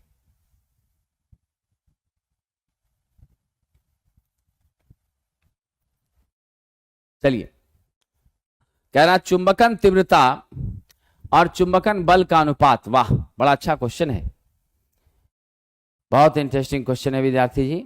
चुंबकन तीव्रता और चुंबकन बल का अनुपात क्या होती है? मेरी ससेप्टिबिलिटी होती है, ठीक है। और यह कैसी राशि है? यूनिटलेस राशि है, ठीक है। और आप जानते हैं मेरी फ्लक्स डेंसिटी B बराबर क्या होता है? 5/A होता है। इसको हम लोग वेबर प्रति मीटर स्क्वायर से क्या करते हैं? व्यक्त करते हैं। मेरी रिलेटिव परमीएबिलिटी, इसको हम लोग म्यू आर से सूचित करते हैं।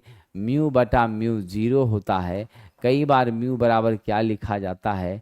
म्यू आर इंटू म्यू 0 लिखा जाता है। क्या लिखा जाता है? म्यू बराबर म्यू आर इंटू म्यू 0 लिखा जाता है। जहां म्यू 0 मेरी क्या है? एयर या वैक्यूम की परमीएबिलिटी है, जिसका मान 4 पाई इंटू 10 के पावर -7 हेनरी प्रति मीटर होता है। इन छोटे छोटे डाटा को आप क्या करिएगा? याद रखिएगा, ठीक है।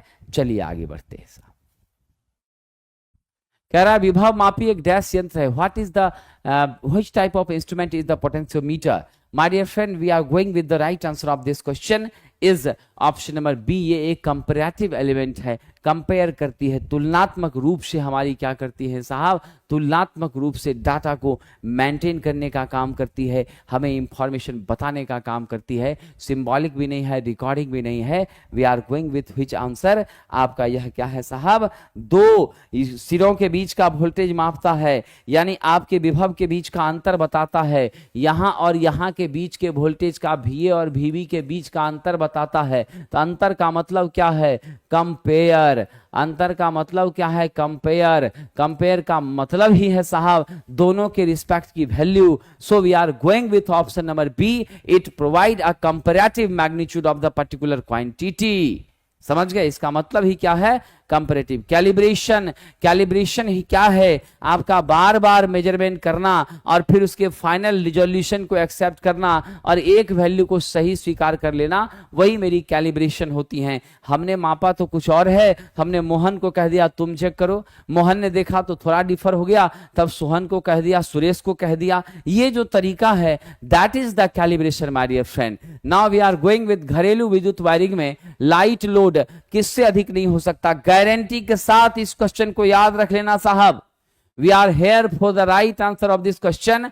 आप देख लीजिएगा उप परिपथ में सब सर्किट में, किसमें साहब? उप परिपथ में सब सर्किट में मेरे डियर फ्रेंड 800 वाट से ज्यादा का लोड नहीं होना चाहिए। ध्यान रखिएगा, 800 वाट से ज्यादा का लोड नहीं होना चाहिए। 10 से ज्यादा पॉइंट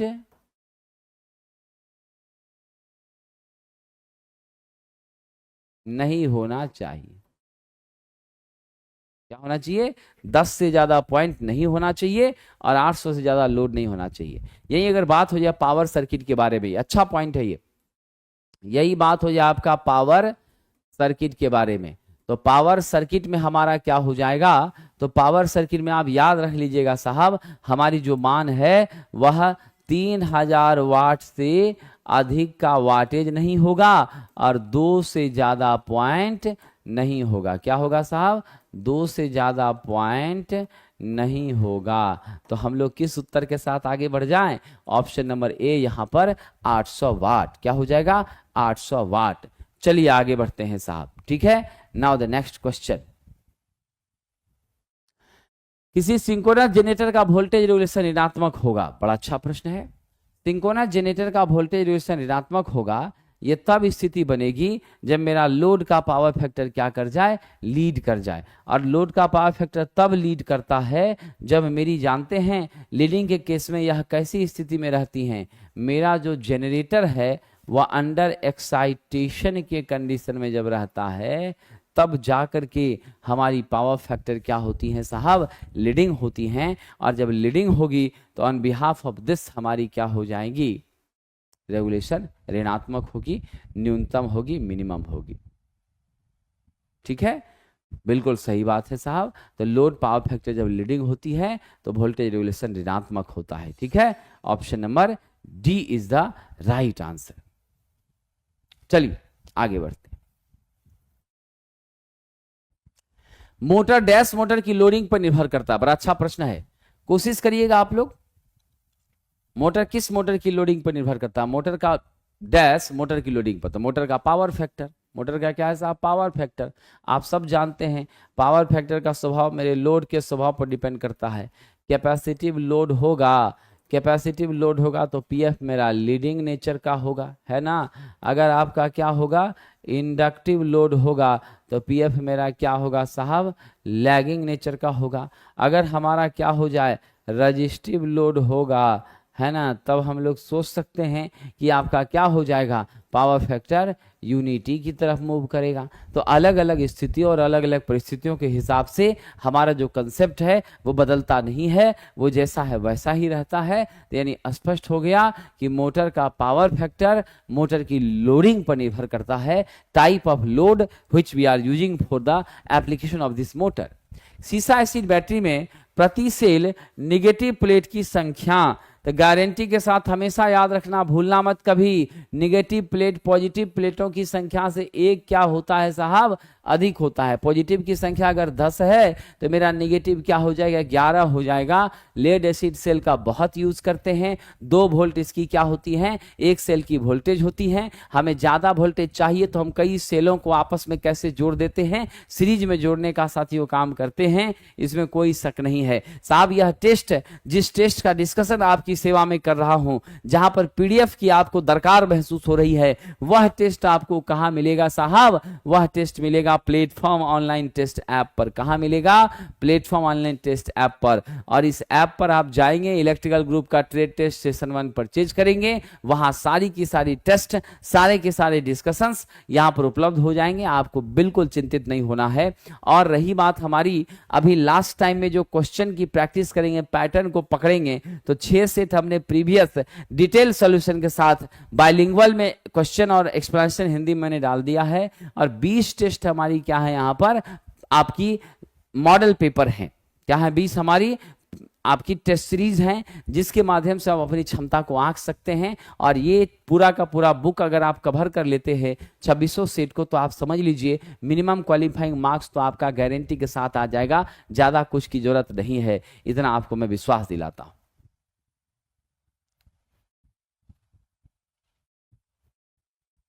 स्टार डेल्टा में संयोजन में ऊर्जा को डैश द्वारा रिप्रेजेंट किया जाता है, चाहे स्टार हो चाहे मेरा डेल्टा हो, स्टार हो या डेल्टा हो। ठीक है, हमारा क्या होता है? अगर 3 पावर लेंगे 3 VPH IPH cos फाई। ठीक है, लेकिन अगर इसी चीज को हम लाइन में लेके चले, कैसे लेके चले? इसी चीज को हम लाइन में लेके चले तो मेरा क्या हो जाएगा? VL बराबर √3 आपका, यहां देख लीजिएगा, sorry not PL, PL equal to, है ना, PL equal to √3 VL IL आपका क्या हो जाएगा? cos theta. तो हम कौन सा उत्तर ले लें? √3 VL IL cos theta. Option number C is the right answer. चाहे मेरा आपका साहब डेल्टा रहे चाहे मेरा स्टार रहे, दोनों परिस्थिति में यह क्या होता है? √3 VL IL cos फाई के ही क्या होता है? बराबर होता है। चलिए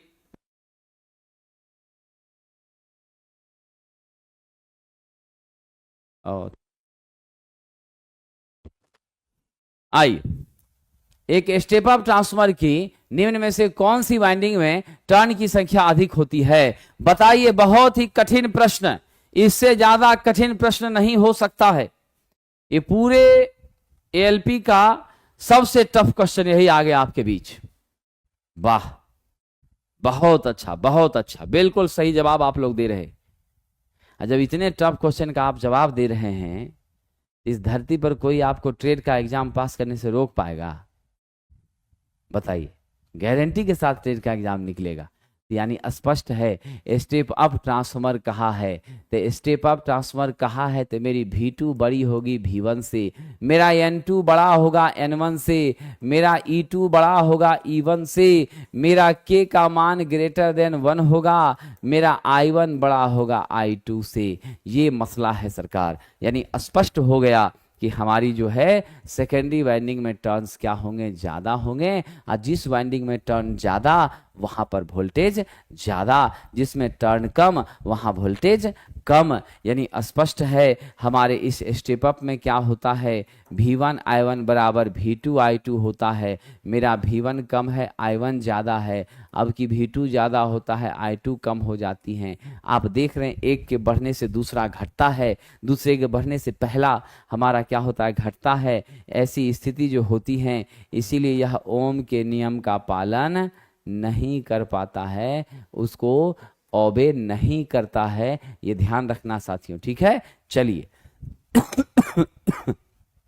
इसमें हम लोग क्या करते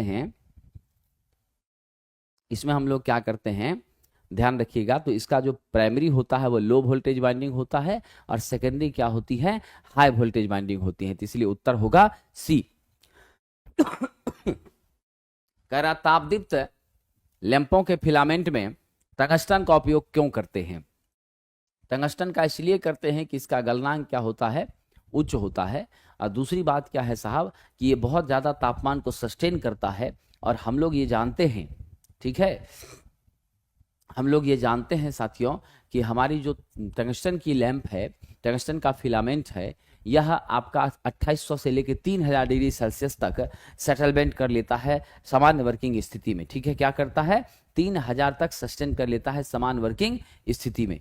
इसीलिए यहाँ पर बड़ी ही गंभीरतापूर्वक ध्यान रखना, जो महत्वपूर्ण चीज है वो यही है कि टंगस्टन का गलनांक उच्च होने के कारण इसको वरीयता दी जाती है फिलामेंट के रूप में। और 900 डिग्री सेल्सियस से जब तापमान बढ़ता है तब वहां पर आपको हीट तो है ही, लेकिन प्रकाश का उत्सर्जन ज्यादा होने लगता है। और हम यहाँ पे 2800 3000 की रेंज तक पहुंच जाते हैं अगर हमने बल्ब के ट्यूब के अंदर, बल्ब के भैसल के अंदर आर्गन को और नाइट्रोजन को डाल दिया, तो ये हमारे लिए बहुत ही बेहतर हो जाती हैं परिस्थितियां। इस कारण से हम लोग इसका क्या करते हैं, यूज करने का साहब काम करते हैं। चलिए आगे बढ़ते हैं। कह रहा है एकल फेज मोटर की विशेषता है कि वह क्या होती है। ठीक है, चलिए साहब आगे बढ़ते हैं। एकल कला मोटर की एक विशेषता क्या है साहब, यह सेल्फ स्टार्टिंग नहीं होती। याद रखना, इसमें कैसा होता है, पल्सेटिंग चुंबकीय क्षेत्र विकसित होता है। और इस पल्सेटिंग चुंबकीय क्षेत्र के कारण मेरी नेट टॉर्क क्या हो जाती है, जीरो। यानी डबल रिवॉल्विंग फील्ड थ्योरी इसको बोला जाता है। क्या बोला जाता है, डबल रिवॉल्विंग फील्ड थ्योरी। ठीक है, और इसमें हमारी बिल्कुल भी मशीन स्टार्ट नहीं होती हैं। स्टार्ट करने के लिए हमें स्टार्टर की जरूरत पड़ती है। टाइप ऑफ कैपेसिटर, अगर हमने कैपेसिटर लिया है तो मेरा नाम क्या हो जाता है, कैपेसिटर टाइप इंडक्शन मोटर। अगर हमने स्प्लिट फेज किया है, दो भागों में बांटा है तो स्प्लिट फेज हो जाता है। अगर सैडिंग रिंग लगाया है तो सैडेड पोल इंडक्शन मोटर हो जाता है। तो कई तरीके का हमारा क्या है यहाँ पर सिचुएशन होती हैं। इसीलिए याद रखें, यह सेल्फ स्टार्टिंग नहीं होती है। Is the correct magnitude of this. Now line voltage का क्या अर्थ है, तो मेरी लाइन वोल्टेज जब भी होती है साथियों, याद रखना, हम यहाँ पर स्टार का एक एग्जाम्पल आपको दिखाने का प्रयास कर रहे हैं। ये मेरा वाई फेज है, ये मेरा आर फेज है, ये बी फेज है। आर फेज और वाई फेज के बीच का वोल्टेज यह मेरा क्या होगा, लाइन वोल्टेज होगा। यानी स्पष्ट है, दो लाइन के बीच जो वोल्टेज उपलब्ध होती है, दैट इज, दो फेज के बीच जो वोल्टेज उपलब्ध होती है, न्यूट्रल और लाइन के, न्यूट्रल और फेज के बीच होगा तो फेज होगा, और दो फेज के बीच होगा तो क्या होगा, लाइन होगा। ऑप्शन नंबर मेरी क्या है, डी है। विद्वान साथियों कभी मत भूलना, अगर बात डेल्टा की होगी, अगर बात डेल्टा की होगी तो मेरा लाइन वोल्टेज फेज वोल्टेज के बराबर होता है। अगर बात स्टार की होगी तो मेरा क्या होता है, लाइन वोल्टेज √3 गुना फेज वोल्टेज होता है। और हमारी फेज वोल्टेज VL/√3 हो जाती है। मेरा IPH किसके बराबर, IL के बराबर होता है। डेल्टा में मेरा IL का मान √3 IPH के बराबर होता है। यहां पर मेरी IPH जो है वह IL बटे क्या हो जाती है, √3 हो जाती है। हम किसके साथ आगे बढ़ जाएं साहब, option number D is the correct answer. चलिए आगे बढ़ते हैं साहब।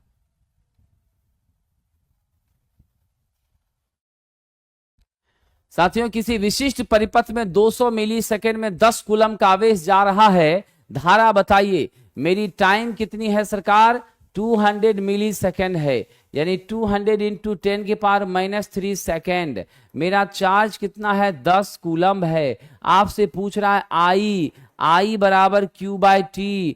Q का मान 10 अब बटे 200 गुना 10⁻³ यानी 10/200 गुना आपका 10⁻³ को हम 1000 लिख देते हैं, सहूलियत हो जाएगा। 1000, 0 0 कट गया, यहां से 5, आपका कितना आ गया? 50 एम्पियर आ गया। ऑप्शन नंबर ए क्या आ गया साहब? 50 एम्पियर, ऑप्शन नंबर ए।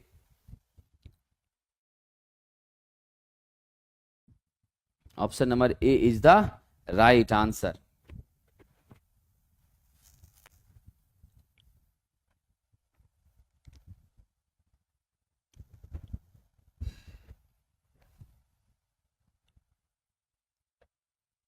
देखिए मेरे जितने साथी हैं, एक बात मैं बता देता हूं, हम सभी लोगों को हमेशा आशावादी होना चाहिए, निराशावादी नहीं होना चाहिए। आप इसको इस तरीके से ले सकते हैं, थोड़ी देर के लिए इस तरीके से आप ले सकते हैं कि कहीं ना कहीं कोई ना कोई पोर्शन आपका कमजोर है और उस कमजोर पोर्शन को मजबूत करने का एक अवसर दिया जा रहा है, जिस अवसर का आपको उपयोग करना है ताकि आप अपनी कमी को दूर कर पाएं और एग्जाम में जब आप अपीयर हो तो you definitely going to be selected. आपके चयन को कोई रोक ना पाए, इसलिए ये रास्ते बनाए जा रहे हैं। आप इसको इस तरीके से सोचिए। लंबे इंतजार के बाद परीक्षा भले होगी, होनी तो है ही, कोई इसमें दो राय नहीं है, होनी है, इस बात का पुख्ता गारंटी। और तब आप डाइवर्ट हो गए, डाइवर्ट होने के बाद आप सेलेक्ट नहीं हो पाए तो कितना दुख लगेगा। जिस एग्जामिनेशन के लिए इतनी तड़प है, इतनी बेचैनी है, इतनी परेशानी, इतनी चिंता है, इतना लगाव, इतना झुकाव है, अगर उसको हम क्रैक नहीं कर पाए ड्यू टू सम इनहेरिटेंसेस, बड़ा दुख होगा ना। तो क्यों नहीं उसको हम लोग सफल बनाने के लिए ये पॉजिटिव एटीट्यूड अपनाएं कि हमें अपने कमजोर पोर्शंस को मजबूत करने का एक अवसर मिला है और इस अवसर का भरपूर लाभ उठाते हुए अपने सभी कमजोरियों को दूर कर लें और पूरी ताकत के साथ जब भी एग्जाम ले, 15 दिन में ले कि 1 महीने में ले कि 1.5 महीने में ले, जब भी एग्जाम ले कि 3 महीने में ले, जब भी एग्जाम ले हमारा सिलेक्शन कंफर्म हो जाए, ऐसा भाव मन में रखिए और तब पॉजिटिव रहिए। आइए आगे बढ़ते हैं सर। अगला प्रश्न है, विद्युत उत्पादन संयंत्र में बिजली हमेशा इस पर उत्पन्न होती है। विद्युत उत्पादन संयंत्र में, ठीक है, ध्यान रखिएगा, विद्युत उत्पादन संयंत्र में बिजली हमेशा क्या हो जाए, किस पर उत्पन्न होती है? नियत आवृत्ति और वेरिएबल वोल्टेज पे उत्पन्न होती है। क्या होता है साहब? आवृत्ति तो मेरी फिक्स है ना, 50 हर्ट्ज भारत की रेटेड। कितने बच्चे इस बात में सहमत हैं? हमारे भारत की आवृत्ति, रेटेड आवृत्ति कितनी है सरकार? 50 हर्ट्ज है प्लस माइनस। कोई शक इसमें? बिल्कुल भी नहीं। जब कोई शक इसमें नहीं है तो हम सब लोग समझ ही रहे हैं क्या हो जाएगा, वोल्टेज मेरा अस्थिर होगा कि परिवर्तित होगा। ध्यान रखिएगा, नियत आवृत्ति और नियत वोल्टेज पर हम चाहते हैं कि मेरा बिजली हमें प्राप्त हो और वह आवृत्ति मेरी 50 हर्ट्ज प्लस माइनस 3% की है और वोल्टेज का भी फ्लक्चुएशन बिल्कुल भी ना हो, मेरा VR भी क्या हो, मिनिमम हो। और जब VR का मान, वोल्टेज रेगुलेशन का मान मिनिमम होता है तो आप जानते हैं क्या होगा। जब वोल्टेज रेगुलेशन का मान मिनिमम होता है तो जानते हैं क्या फायदा होगा मेरे मित्रों? फिर जाकर के हमें फायदा होगा कि मेरे उपकरण, मेरे एप्लीकेशंस, मेरे जितने भी यूटिलाइजेशंस हैं वह प्रॉपर होगा, उसका लाइफ आपका बेहतर हो जाएगा, उसको खामियाजा नुकसान भुगतना जल्दी नहीं पड़ेगा। So we are going with option number C. कह रहा है नट और बोल्ट को फ्लैप करने के लिए किस तरह की वेल्डिंग? दोस्तों, नट बोल्ट को फ्लैप करने के लिए हम लोग प्रोजेक्शन वेल्डिंग का प्रयोग करते हैं। किसका यूज करते हैं? प्रोजेक्शन वेल्डिंग का यूज करते हैं। बट वेल्डिंग आपका जो है, याद रखना साहब, यह धातु के टुकड़े को जोड़ने के लिए प्रयोग किया जाता है। किसके लिए साहब? धातु के टुकड़े को जोड़ने के लिए हम क्या करते हैं? इसका प्रयोग करते हैं बट वेल्डिंग का। ठीक है, अब स्पॉट वेल्डिंग बताइए क्या होगा। इसमें विशेष प्रकार के शीट मेटल को वेल्ड करने के लिए, क्या करने के लिए साहब, स्पॉट में इसमें स्पेशल टाइप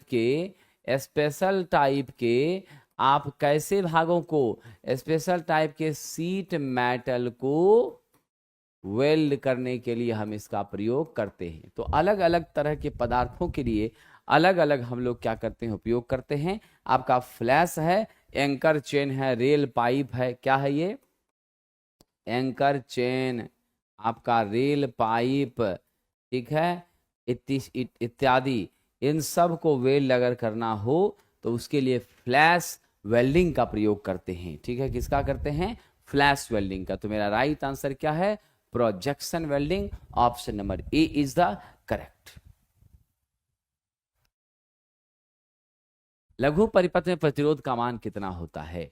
मेरी कोई भी सर्किट के दो टर्मिनल को अगर हमने कैसे जोड़ दिया साहब, थीक वायर से जोड़ दिया, और इस थीक वायर का रेजिस्टेंस क्या है साहब, मेरा 0 है, तो नेचुरली मेरी करंट आईएससी क्या होगी, मैक्सिमम हो जाएगी। लेकिन मेरा voltage VSC ISC into R यानी अनंत मान तो इसका है, लेकिन आर मेरा 0 है, टोटल क्या हो जाएगा 0। अनंत मीन्स हम इसको मैक्सिमम बोल सकते हैं। दुनिया के किसी राशि के साथ 0 को गुना करिए, मान 0 ही हो जाता है। मेरा राइट आंसर क्या होगा, शॉर्ट सर्किट में वोल्टेज भी 0, शॉर्ट सर्किट में वोल्टेज भी 0, शॉर्ट सर्किट में मेरा रेजिस्टेंस भी 0, सिर्फ करंट क्या होती है, मैक्सिमम हो जाती है, करंट क्या होती है, मैक्सिमम हो जाती है। कह रहा जर्मेनियम के बाह्य कक्षा में इलेक्ट्रॉनों की संख्या, सरकार जर्मेनियम मेरा कैसा मटेरियल है, यह मेरा सेमी कंडक्टर मटेरियल है। कैसा है मित्रों, सेमी कंडक्टर मटेरियल है। और मेरे विद्वान युवा साथियों, जीवन भर याद रखना, इस सेमी कंडक्टर मटेरियल का एटॉमिक नंबर दोस्तों कितना होता है, इसकी एटॉमिक नंबर होती है 32।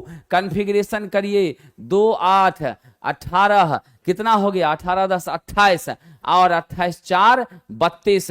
इसका जो साहब वैलेंस इलेक्ट्रॉन है वह कितना है, 4 है। और इसीलिए यह कैसा बंधन बनाता है, सह संयोजक बंधन बनाता है, साझेदारी का बंधन बनाता है। We are going with the option number A dear friend. याद रखें, जर्मेनियम और सिलिकॉन मेरा सबसे बेहतरीन और सबसे ज्यादा उपयोग में लिया जाने वाला क्या है, आपका सेमी कंडक्टर मटेरियल है। क्या है साथियों, सेमी कंडक्टर मटेरियल है। और आप हमेशा याद रखना, यह जो जर्मेनियम और सिलिकॉन है, we are mostly used is for the purpose of application in electronics and semi conductor materials. इसका हम बहुत ज्यादा उपयोग करने का काम करते हैं। आपके सिलिकॉन का भी वैलेंस इलेक्ट्रॉन 4 होता है, ठीक है। इसकी ताप सहने की क्षमता 70 डिग्री से ज्यादा नहीं होती है, और हमारी जो सिलिकॉन है 250 तक ताप को सहती है। इसीलिए हम सोलर सेल के निर्माण में सिलिकॉन का प्रयोग विशेष रूप से करने का काम करते हैं, इसमें कोई शक नहीं है। मेरा राइट आंसर क्या है, ऑप्शन नंबर ए। ऊर्जा के किसी एक रूप को ऊर्जा के अन्य रूप में बदलने वाली, यानी साहब जी फिजिकल पार्ट्स को इलेक्ट्रिकल सिग्नल में बदलने का काम कौन करता है, मेरा ट्रांसड्यूसर करता है। कौन करता है, ट्रांसड्यूसर करता है। इंडक्टर करंट को कांस्टेंट रखता है, कैपेसिटर वोल्टेज को कांस्टेंट रखता है, रजिस्टर पावर का लॉस कराता है। ये आप जानते हैं, इंडक्टर में हमारी मैग्नेटिक फील्ड के फॉर्म में एनर्जी स्टोर होती है, कैपेसिटर में आपकी क्या होती है, इलेक्ट्रिकल फील्ड के फॉर्म में एनर्जी स्टोर होती है। चलिए साहब, भारत में उत्पादित बिजली का बड़ा हिस्सा हमारे थर्मल पावर प्लांट से आता है। आज भी 57 से लेकर 58% तक टोटल विद्युत की उत्पादकता कहां से प्राप्त होती है, थर्मल से प्राप्त होती है।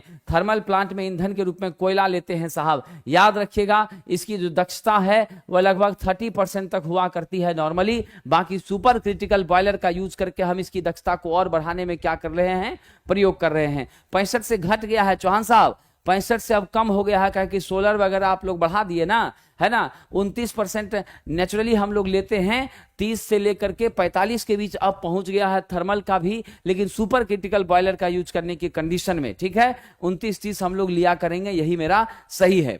अब आपका क्या है साहब, विंड प्लांट में तो पवन ऊर्जा का प्रयोग करके बिजली का उत्पादन हो रहा है। न्यूक्लियर में हम लोग नाभिकीय ऊर्जा का, यूरेनियम वगैरह का यूज करके कर रहे हैं। और हाइडल मेरा बहुउद्देशीय प्रोजेक्ट है, इसकी दक्षता 85% तक होती है। गैस गेस्टेशन पीरियड, जीवन काल भी इसका 125 वर्ष तक होता है। साथ ही साथ इसकी संचालन लागत, ऑपरेटिंग कॉस्ट नेग्लिजिबल होती है, ना के बराबर, लेकिन इंस्टॉलेशन कॉस्ट इसकी बहुत ही ज्यादा क्या होती है, उच्च होती है। साथियों चलिए आगे बढ़ते हैं। 240 किलो ओम के प्रतिरोधक को 82 पीएफ के साथ, पिको फेराड के साथ श्रेणी में जोड़ दिया गया है। आपसे कह रहा है पैसिव उच्च पास फिल्टर के लिए कट ऑफ फ्रीक्वेंसी क्या हो जाएगी। साहब हमारी कट ऑफ फ्रीक्वेंसी एफसी का मान होता है, अगर सूत्र आपको मालूम है तो चुटकियों में बना लेंगे, यह होता है 2 पाई सी इंटू आर।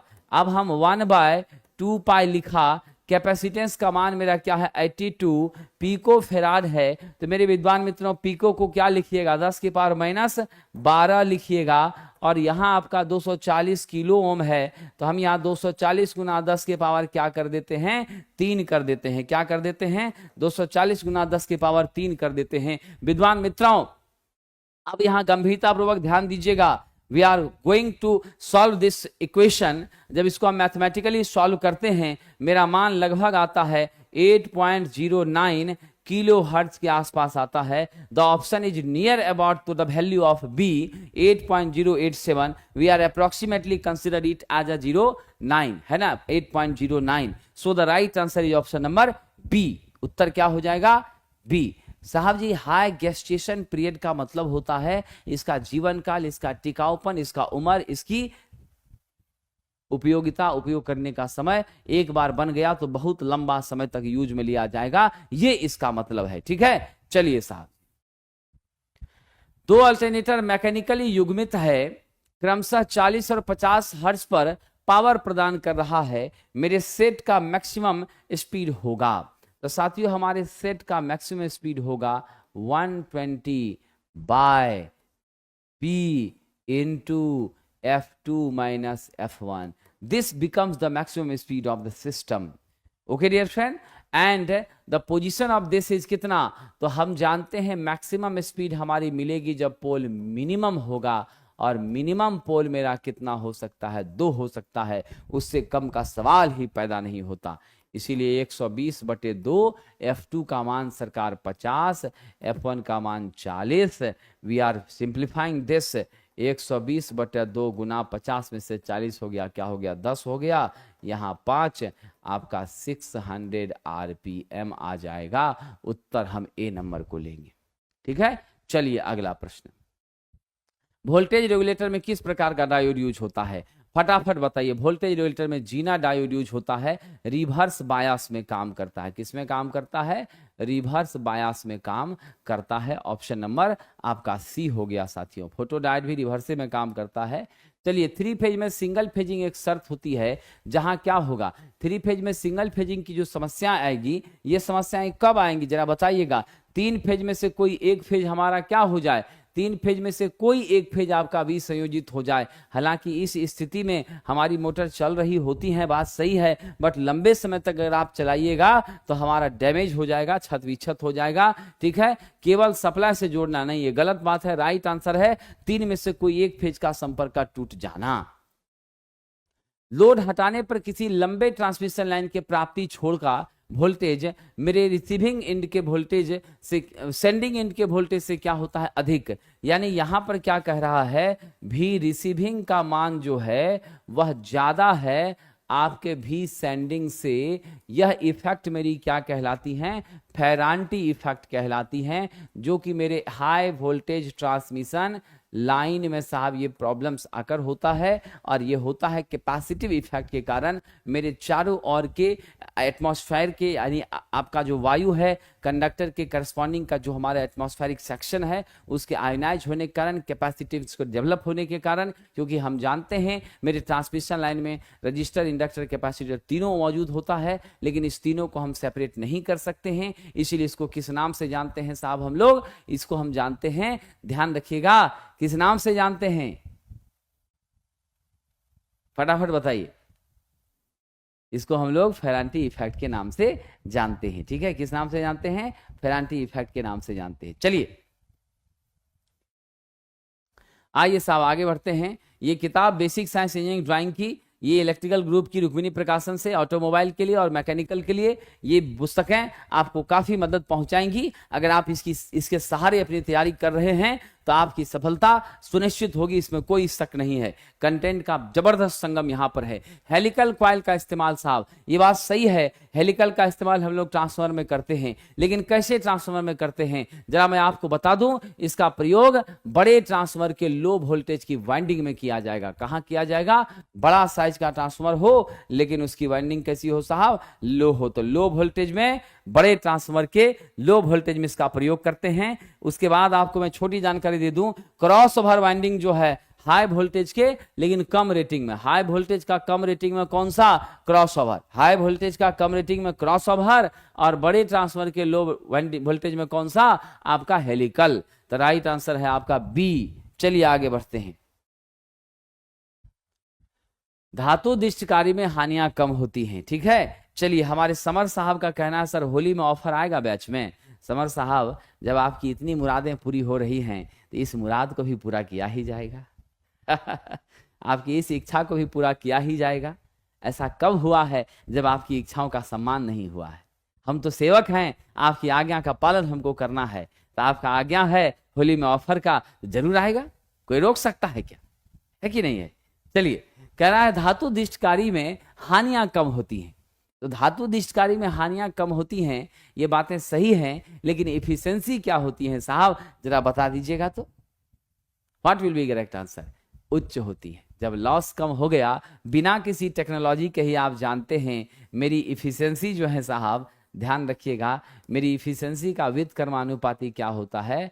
लॉसेस होता है। लॉसेस बढ़ेगा एफिशिएंसी घटेगा, लॉसेस घटेगा एफिशिएंसी बढ़ जाएगी। तो यानी यहां से एक बात को समझिए जो अत्यंत महत्वपूर्ण है, ठीक है। वह क्या है साहब?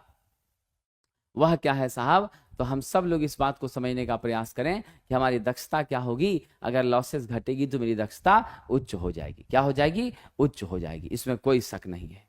देखिए विद्यार्थियों, एक छोटी सी बात आपको मैं बता दूं, रुक्मिणी प्रकाशन की जितनी भी किताबें होती हैं, उस किताबों के पेज की क्वालिटी, उसकी गुणवत्ता अपने हिसाब से अत्यंत उत्कृष्ट रखी जाती है, और उस उत्कृष्टता को ध्यान में रखते हुए इसकी प्राइसेस भी काफी सुटेबल रखी जाती हैं। जिस प्राइसेस में आपका बुक जो 150 रुपए का है उसका प्राइसेस 300 लिख दिया जाए और 300 लिख करके उसको 150 में बेचा जाए, तो आप कहेंगे कि सर ये तो 50% का ऑफर हो गया। तो हमारी जो पब्लिकेशन है वो ऐसा कोई काम नहीं करती है, वो अपने रेट को सुटेबल रखती हैं, और उस सुटेबल रेट में बच्चों को ज्यादा नहीं मिसलीड किया जाए, इस बात का ध्यान रखी जाती है। इसी लेकर के बुक में वैसा कुछ व्यवस्था शायद नहीं हो पाएगा। ये जैसा मेरी जानकारी है, जैसा मेरा ज्ञान है, उस आधार पर मैंने आपको ये जवाब देने का प्रयास किया है, ठीक है। बाकी चलिए अगले प्रश्न पर, पावर ट्रांजिस्टर का नियंत्रण प्राचाल क्या है? तो पावर ट्रांजिस्टर को कंट्रोल करने का काम कौन करेगा? बेस करंट करेगी,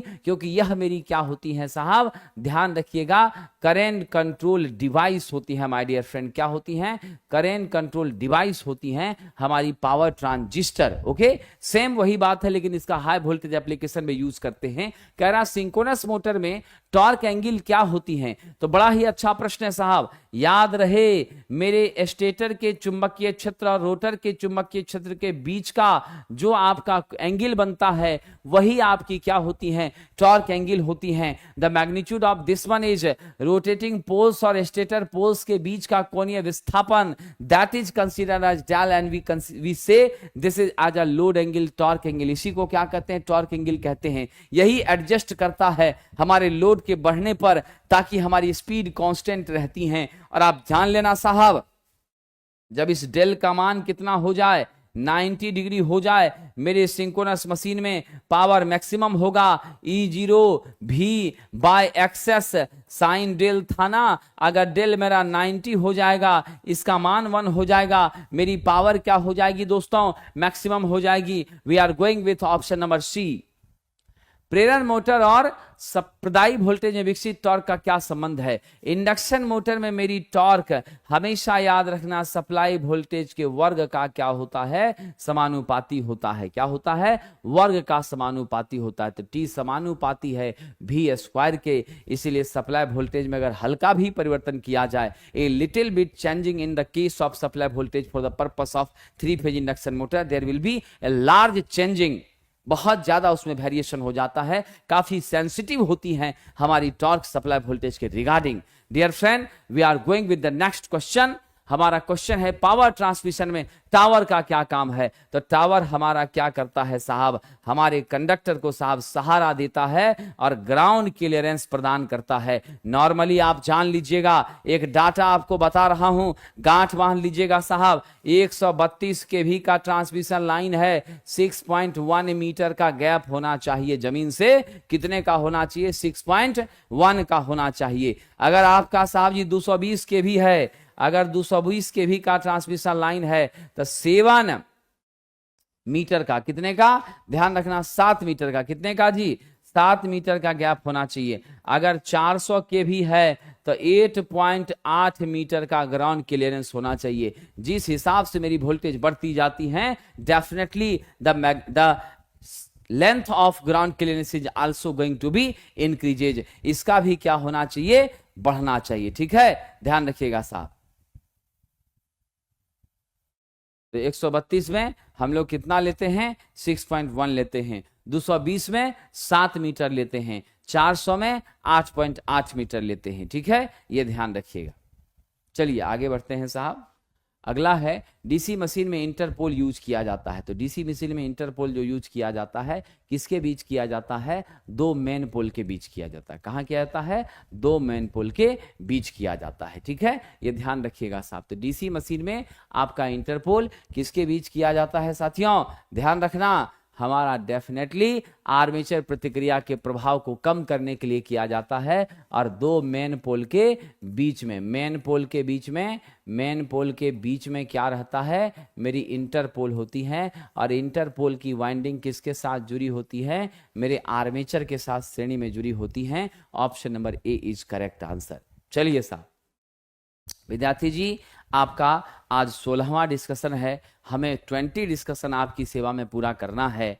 जो दायित्व आपने मुझे सौंपा है, तो मोटा मोटी आज समझ लीजिए कि 14 तारीख तक जरूर हम आपकी सेवा में तो लगातार सुबह 8 बजे बने ही रहेंगे, इसमें कोई शक नहीं है। ठीक है, और उसके बाद शायद होली के लेकर के 1-2 दिन क्लासेस डिस्टर्ब रहेंगी। ठीक है, होली के कारण सारी संस्थानों में छुट्टियां हो रही हैं, तो आई थिंक थोड़ा डिस्टर्बेंस 1-2 दिन रहेगा। बाकी आपका एग्जामिनेशन भी आ ही चुका है, आप सेल्फ स्टडी जम के करिए। बाकी हम आपकी सेवा में जितना संभव होगा उतना कोशिश करेंगे और आपकी मदद तो करेंगे ही करेंगे। निम्नलिखित में किस उपकरण में आंतरिक शक्ति स्रोत है? मेरा ओम मीटर में है। इसको बाहर से एक्सटर्नल सोर्स देने की जरूरत नहीं है, इसको एक्सटर्नल सोर्स की जरूरत नहीं पड़ती है। वोल्ट मीटर जिसको मेजर करता उसी से पावर लेता है, अमीटर जहां करंट मेजर करता उसी से शक्ति लेता है। ठीक है, तो मेरा क्या है साहब? ओम मीटर। और ओम मीटर करता क्या है? मेरे प्रतिरोध का मापन करता है। क्या करता है?